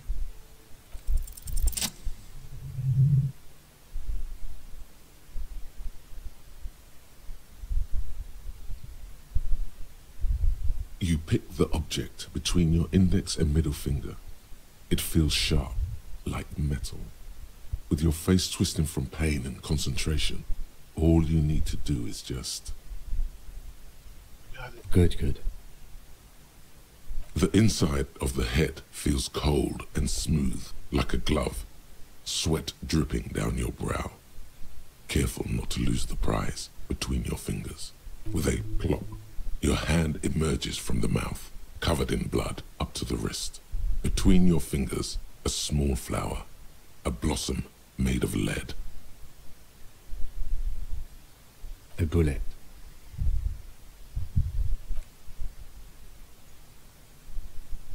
The bullet falls in the bag, leaving a smattering of blood on the plastic. He raises the bag under his eyes and says, Plot thickens. A non-caliber rifle, some kind of brittle alloy, fractured on impact. Of course, you've earned it. We need to add an item to the injury list. Injury number 4. Oval entry wound with an abrasion collar, soft palate, back of mouth, high velocity, temporary cavity in brain tissue, small exit wound on the occiput. How does that sound? Sounds about right. Opinion, fatal injury. Goddamn right. And one last thing. We can now fill in injury number 3. Ligament mark. Opinion, non-fatal. Post-mortem. Treatment. He's proposing the bullet was the real cause of death, and the hanging an attempt to conceal this fact. Ligament mark, fractured hyaloid bone, result treatment. Yes, and the belt around his neck. The hanging. Even dragging him to the yard. All of it was done after this man was already dead. I have had my doubts since you showed me the tracks. Why did they carry him over? Why not march him, I thought. There was no satisfying explanation. There have been other signs too. Small things. We were right not to assign hanging as cause of death, as the perpetrators expected we would. No such luck for them. We didn't fall for it, he thinks. There's pride in there. We do this. That's for us to find out. But this, it will make finding them just a little easier. Why would anyone do this? To hide something. The real killer, the real motivation, what really happened here. I need to wash myself. Oh, you really do. I am glad to hear you say that. Your room in the Whirling in Rags should come with a bathroom. Be sure to make use of it in the evening. Maybe the bullet holds more answers. Yes, we should take a closer look at it. I am certain it has more to tell us. This little thing could reveal much about the weapon that shot it. What happens next? We bag the corpse and carry him to the holding pen of my kinema. I can transport him to processing myself, but I will be gone for the rest of the day. You'll be gone? What should I do in the meanwhile? Work on the case. Tend to personal matters. Try not to do anything too dangerous. An officer needs backup in a neighborhood like this. I'll leave that choice to you. And one more thing. Great work, detective. You pocket the note, and the little fridge magnets keeping it on the door. It's another one of the ice cream wrappers. A friendly cartoon bear smiles back at you from a glossy cellophane wrapper. It looks nothing like the fridge, or the decomposing body in it. The paper still smells of vanilla and chocolate. Even under this stench, you can feel it. What is the giant bear-shaped fridge doing in an abandoned cellar like this in the first place? Good question. It looks like an ice cream fridge. So they tried to sell ice cream from this hyper-carnivore? I know. What an unfortunate marketing choice. What is even worse, the bear is still costing them money to this day. The electricity bill must be catastrophic. On the other hand, it did help us with a certain corpse situation. Lucky us. Indeed. Refrigerated meat is much better for coroner's work. Shoot, Looney Rooney. How do you like it in the fridge? I like it a lot, brother. This really is your finest hour. You're a genius, a regular Copperlangelo. Come back later, Coppo. Amuse yourself with my frank manners and my memento mori features. If possible, also, see me in your dreams. You can bag him. All right. I will need a little help carrying him. You take the hands, I'll take the legs. Not really sure where the fridge came in there, but I guess if it allowed us to find the bullet, it wasn't a total waste.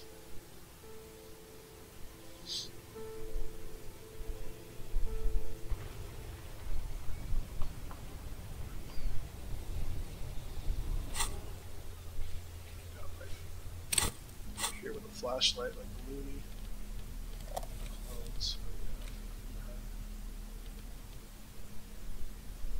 -2 authority.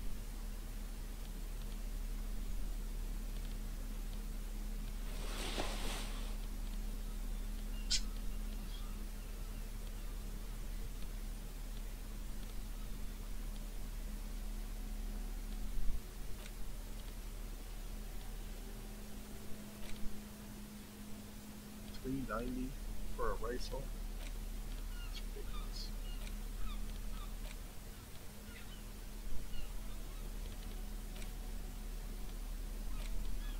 The note is written with a blue pencil on a piece of lined office paper. The kitchen magnets have left spots on its surface. Someone has scribbled, S. I can't believe the off-site copy is still here. The illiterate ginger kid keeps stealing stuff from the studio, so I had to hide it somewhere safe. You'll find the filament memory with the off-site copy in the frozen ice cream maker.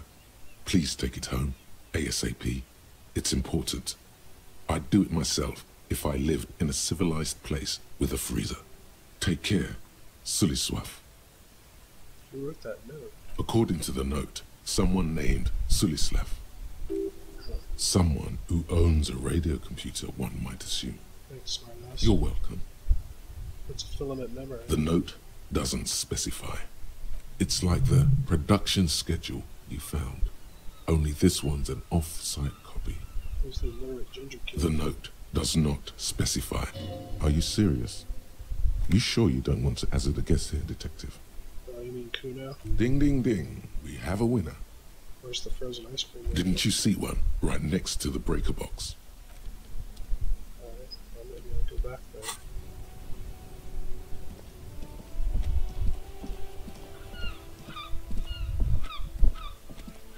I think this is the other way to get in. Will it work? Yep, it works. Guess once I've been in there. And now that Kim's gone, it opens up some more possibilities.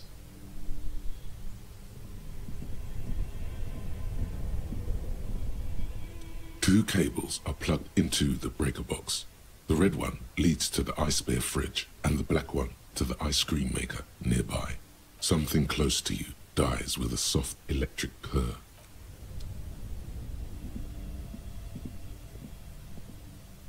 This orange machine is dead still.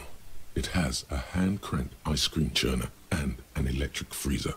The ice around it slowly melting. You slip your fingers under the frozen lid, but the ice is too cold for you to get a good grip. A pry bar would come in handy here. No, this is going to need something else. Some kind of super pry bar. Don't even try to open it with a regular pry bar. You're just wasting your time. If you want to try again, then you need to have the pry bar in your hand, Detective. Turning the crank feels oddly satisfying, like stirring your childhood dreams. In the distance, you hear water dripping. It's all gone now. You'll never become a poet or an entrepreneur. Okay. Guess I should pull out the flashlight at least.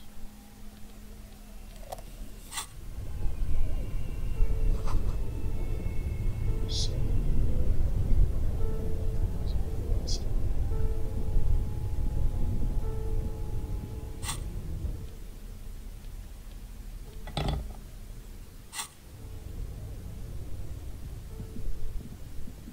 this orange machine is dead still. It has a hand-cranked ice cream churner and an electric freezer. The ice around it slowly melting.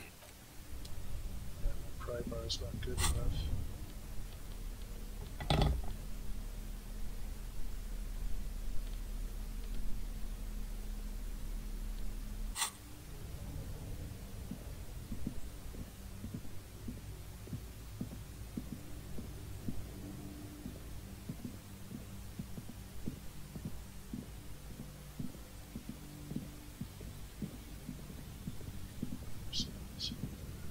A thick layer of coal dust covers the furnace, coloring it pitch black. Looks like this furnace has a face, and it's a face of agony. It's dark and grimy here. In the darkness you can hear chatter. It's coming from above. A voice or several voices talking to each other. Near the smoke chamber, upstairs. The echo is so prominent, it's impossible to discern what the voices are saying or what's producing them. What's happening? Maybe it's coming from behind those safety curtains you saw upstairs. You should investigate. This sounded real, not imagined. A lush layer of coal now covers your skin, sinking into the wrinkles. Your hands look ancient. You feel the spirit of Ramut Karzai, ancient hero of Grad, pulsing through you. All that's left is to cover your face in war paint. Ramut Karzai, smooth your cheeks back. 3 dangerous stripes appear onto your cheeks, telling stories of your wild soul. What a proud warrior. This is how the hunted becomes the hunter in this dark, dangerous place. It's dark, the echo is so prominent, it's impossible to discern what the voices are saying, or what's producing them. Maybe it's coming from behind those safety. This sounded real, not imagined. You muster all your strength and yell. Your dehydrated, hungover throat can produce little more than a dry croak.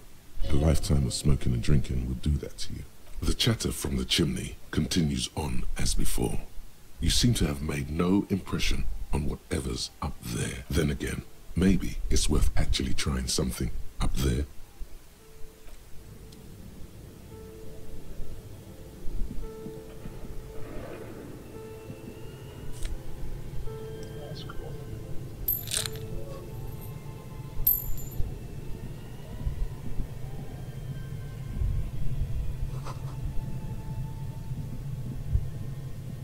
Bullshit.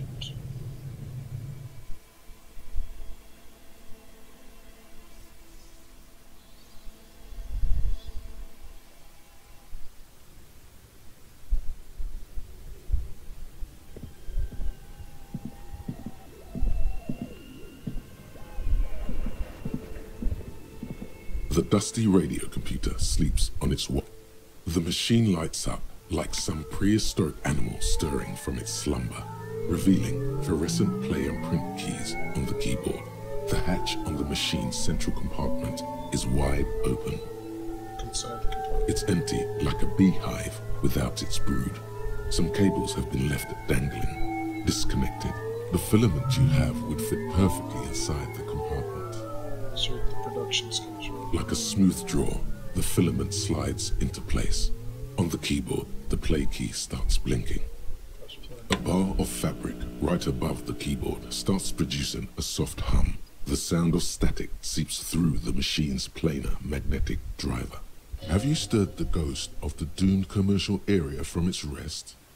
Could this be its dismembered heart beginning to flutter? The static gets louder, slowly filling up the abandoned hall, until a voice speaks out, crackling and old, cutting into the air. Good afternoon. Fortress accident en rue de Saint-Ghislaine. This is East Insulindian Repeater Station 1. Please repeat. Is this the production schedule? What's the production schedule? The filament you have inserted into the reader. You mean the glowing thing that I put inside? Yes. Is that the production schedule? Yes. Good. Please repeat the password. You should ask her for a hint. Password? I'm really bad at passwords. Can you give me a hint? No. Is it my birthday? Still no. This is the police. Please open this thing. I am contractually obliged to protect the privacy of the filament holder Fortress accident. Without filing a warrant with Lintel, I cannot give you access to this filament. Now, can you please repeat the password? I don't know the password. Received. I will register this login attempt. Don't worry. Passwords have a way of turning up sooner or later. Fortress accident. Is there anything else I can do for you today? Why did you call me Fortress Accident? Fortress Accident is the company on whose name the terminal you are currently using has been registered to. Do you have any other information about this company? One moment. Fortress Accident SCA produces revolutionary interactive call-in radio games. That's what the catalog says. What is this interactive call-in radio game? Any other questions? Are you a machine or are you alive? Yes, I am alive. I am 74 years old and my name is Yvonne. Okay, but where are you? How did you know where I am? I work as a repeater at the East Insulindian Repeater Station. It's my job to know where you are, Fortress Accident. Doesn't it get lonely, sitting there all by herself? Me for me, well, I'm sitting in my cubicle surrounded by long radios. Doesn't it get lonely during this show? Lonely? Why would it get lonely? I get to talk to people all day. That's why she does this. Now, please tell me if there's anything else I can do, Fortress Accident. Thank you, and goodbye. Tiles on the cube are still smoldering, casting the framework in a soft glow.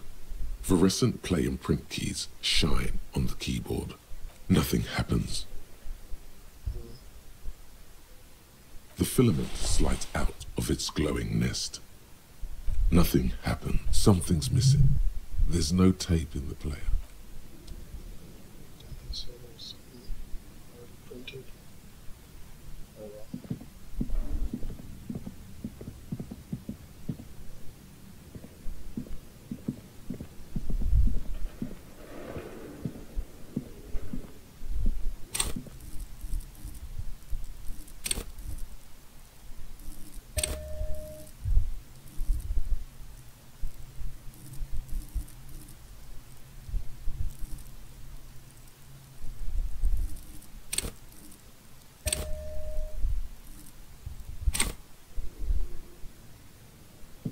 As before, an iron safety. This is directly above the central furnace in the cellar. The voices probably came from here. Hello, I yelled, but it didn't work. Again, your voice becomes a raspy croak mid-sentence. It's silent in the abandoned office building. No one answers you. A sudden bout of self-pity comes over you. Sire, may we suggest something? Think of the yelling into the furnace as a grand performance. Use your chest voice, not your head voice. Sing from the diaphragm. Perhaps it's not such a bad idea. Try it again, son. Alright, gonna go back down. Something I never found. More money. Alright.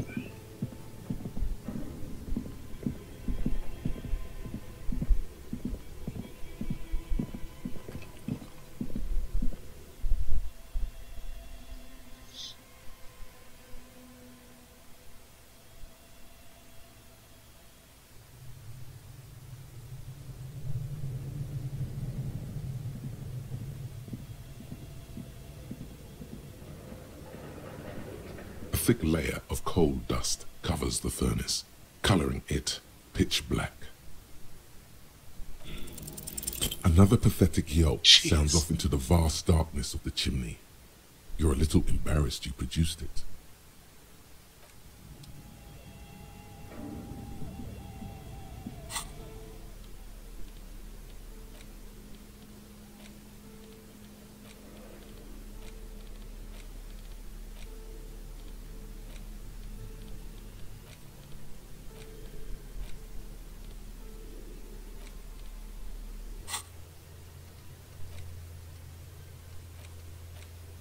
I mean, I already smell like a corpse. Might as well have war paint in my face.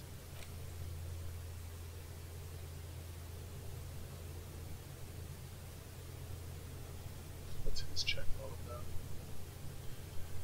The damaged ledger.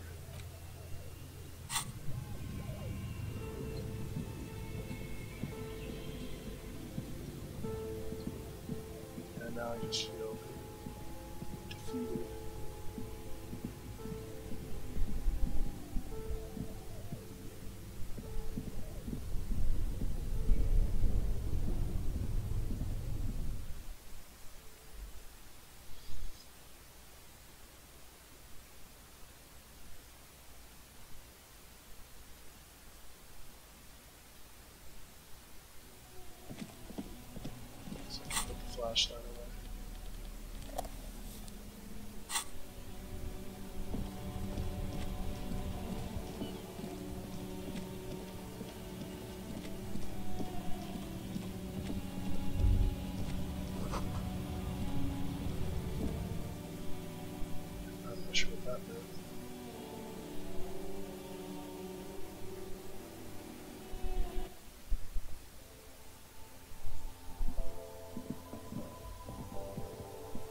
Is this about the questions again? Oh yeah.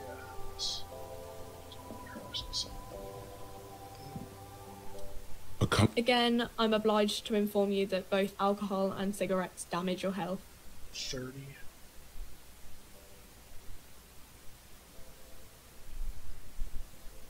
Here you go, mister.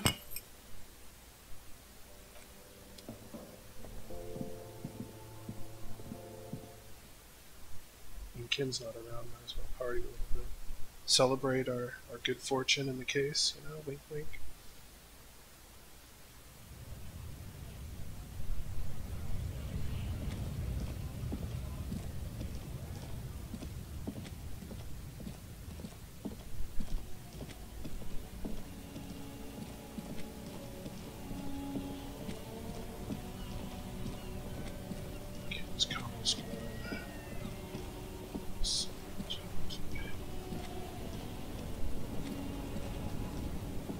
Yeah, it was to get him to give me a sandwich. Officer, the mist that... Slow.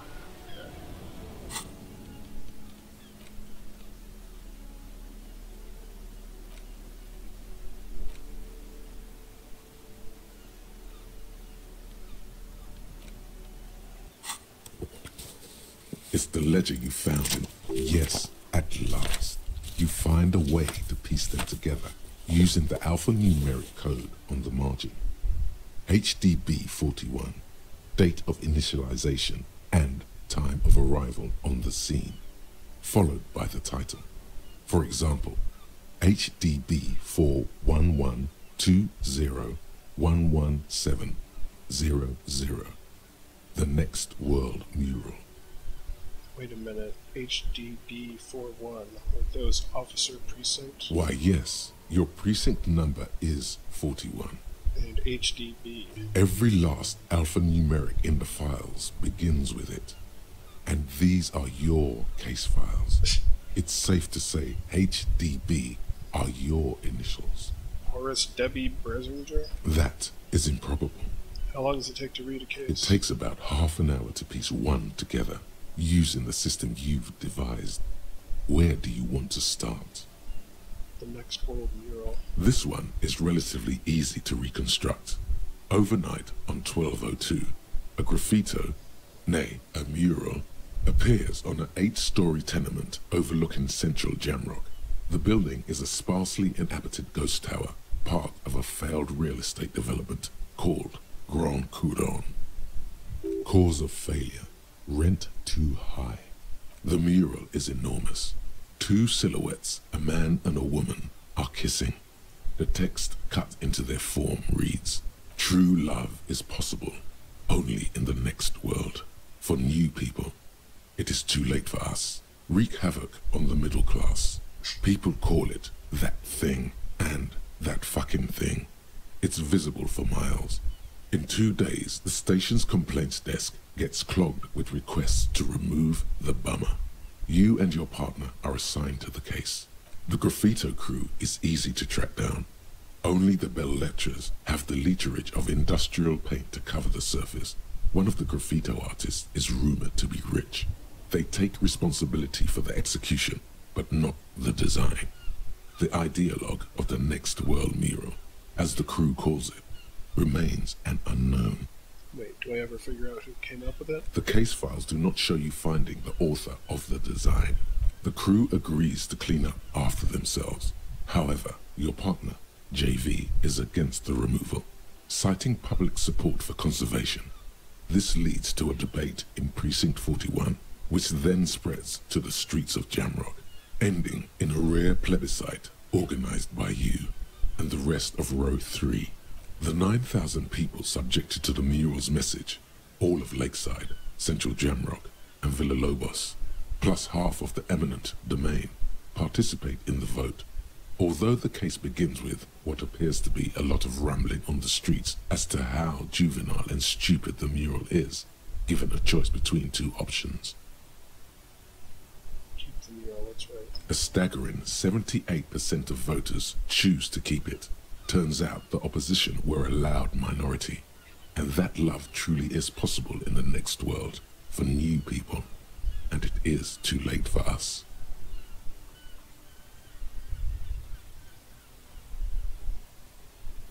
All that remains is to wreak havoc on the middle class. In any case, it appears to have been a rare case of civil activity in the quarter.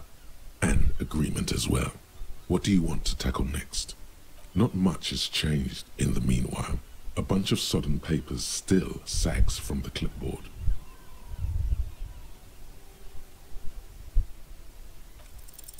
Is still not what happens. Fuck this compartment. You should throw it away. Strange. Why does it make you so angry?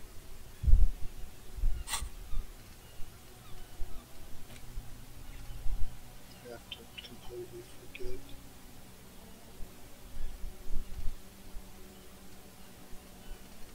Look how many there are. It's amazing I haven't discovered any yet.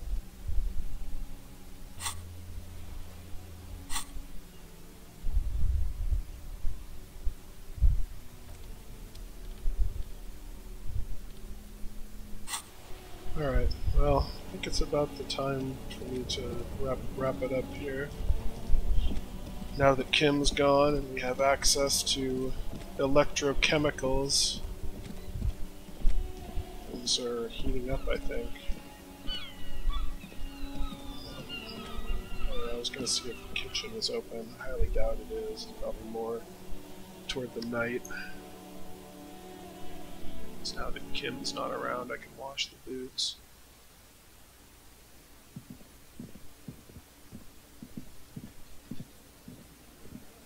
Oh, it is open. The man ponders his cooking utensils and gives you a little nod, acknowledging your presence. Wouldn't mind if I were to boil some boots here, would you? The man takes another drag of his cigarette and shakes his head, smiling widely. It's not clear whether he understood your question. It doesn't matter. You're a police officer. You can do anything you want. You can always talk your way out if things go sour.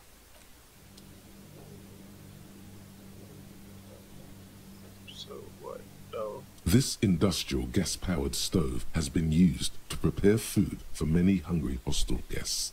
There are several pots and pans on hand. Getting the corpse residue out of these boots is going to require patience, and also a huge pot full of boiling water, soap, and white vinegar. A commercial pot draws your attention. It's very large, gigantic even. It could be used to make enough stew to feed an entire city, and also to boil a putrid pair of death boots.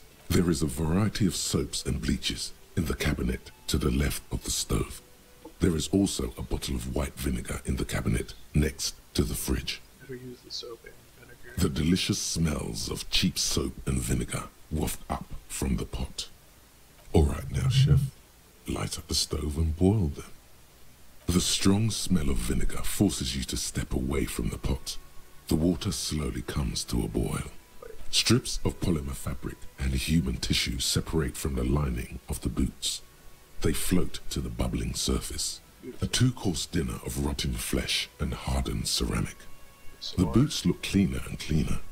Those bits of human flesh are beginning to look cooked. You can smell it too, just like beef stew. That's it, chef.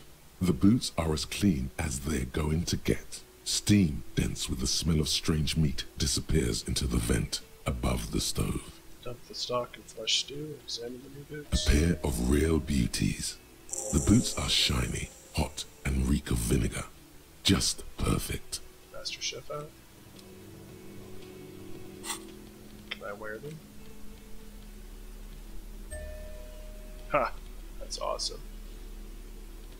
It lowers my composure, but it gives me more authority. You look down at the white ceramic sabatons hugging your arches and calves, surprised at how well they fit. Your movements cause tiny little clicks, like dice rolling somewhere far away, as the plates reorient to your motions. I'll be responsible with this. It's just to protect myself from harm, not to show off. The hardened vitreous enamel, at once sleek and light, adds a glow to your cheeks and a spring to your step. Just imagine what a full suit of this stuff could do for you.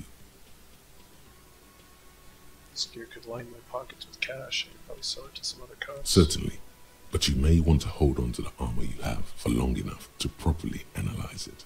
Figure out its vulnerabilities. Vulnerabilities? Remember, this is a highly specialized kinetic redistributor meant to stop bullets. Wear it. Observe its properties. See if there's a weakness in the design. For the day you have to fight someone covered in the same material. Oh, I didn't unlock it. I should have. Oh, I guess I could.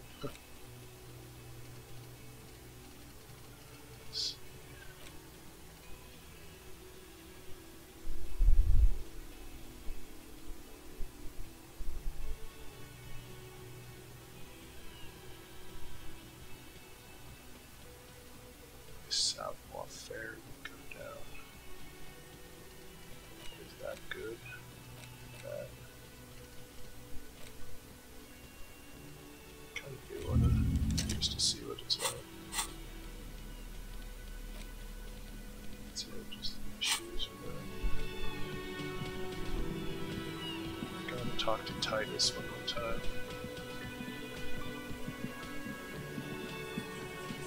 Looks like the circus left town, but the clowns are still here.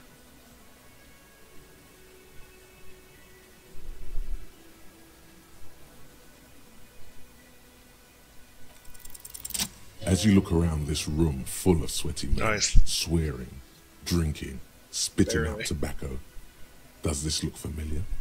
Where have I seen this before? You believe the place was called Precinct 41. It was also filled with, almost exclusively, men, sitting on desks, talking shit and wasting time. I get it, Titus. You guys really are the authority around here. Huh? You must be. You're just like real cops, drinking beer and sitting around with your dicks in your hand. You got a problem with beer now? Not quite there yet. Push on.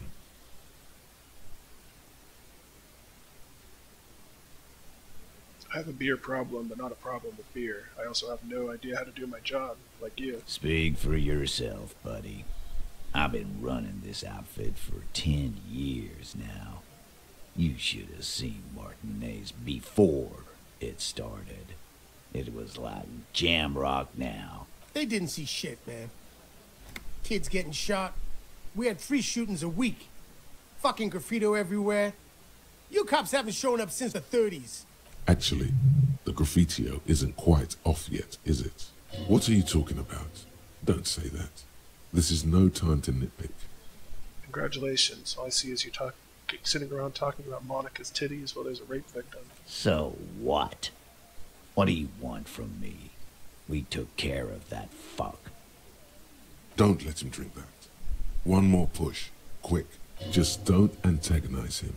You have this already. It's not about who did it, it's about the victim. She needs help. Titus? She stops mid-sentence. That's it. You got him. He's going to give it up, but on his terms. You wanna help her, cop? Fine. I'm gonna let you help her. But you treat her with respect. If you don't, if you question her, harass her, a freight train of pain, buddy. What's her name? Placia. I'm on due. She's staying here at the Whirling in Rags. A real pretty one. Silvery jumpsuit. Blonde. That's I'm on due. With an O-U. What's your relationship with the mercenary? Relationship? There was no fucking relationship. He raped her. That's their relationship. Was like that karaoke incident all over again. Or like some of the other girls he was harassing. Okay, enough. All of this is irrelevant to your stated investigation. When did the rape happen? He did it before we killed him. He's not gonna do it again. So what does it matter? We could establish a kind of timeline. All right. 2 weeks, maybe? I don't know. I need another beer. Here you go, boss. What's your relationship with her? I know her. Okay. How well? Well enough, Copper. We party. She's been here for a few months. So she's not from around here? You mean Revachol? Nah, she's an immigrant. Or a drifter of some sort. Been staying here over the winter. Don't you give her any more trouble. She's just had some bad luck, that's all. Shut up, Angie. She doesn't need your help. Titus gives them both a look. They fall silent. What's with all the silences? It's like these guys don't know how to feel about this. You should keep picking at it. You said you partied. What did you mean? What do you think I meant? Sex, drugs, and karaoke? Yes, yes, and no. Got something to say about it? So you're saying the two of you were close? No, we just fucked. That's all. I'm not gonna give you any details if that's what you're after. So put your dick away. He really went out of his way to seem comfortable with this topic. That's all you're gonna get for now. Thank you. I'll talk to her. Remember what I said. Freight train of pain. I'm gonna take off now.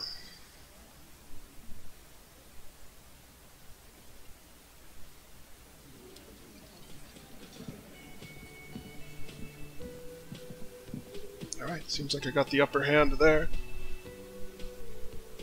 I actually got some casework done with Kim not around. I should try to avoid that, I think.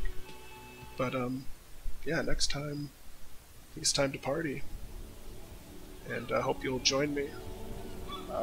3 p.m. every Saturday, Pacific time. So, hope you'll have a good rest of your day. Bye-bye.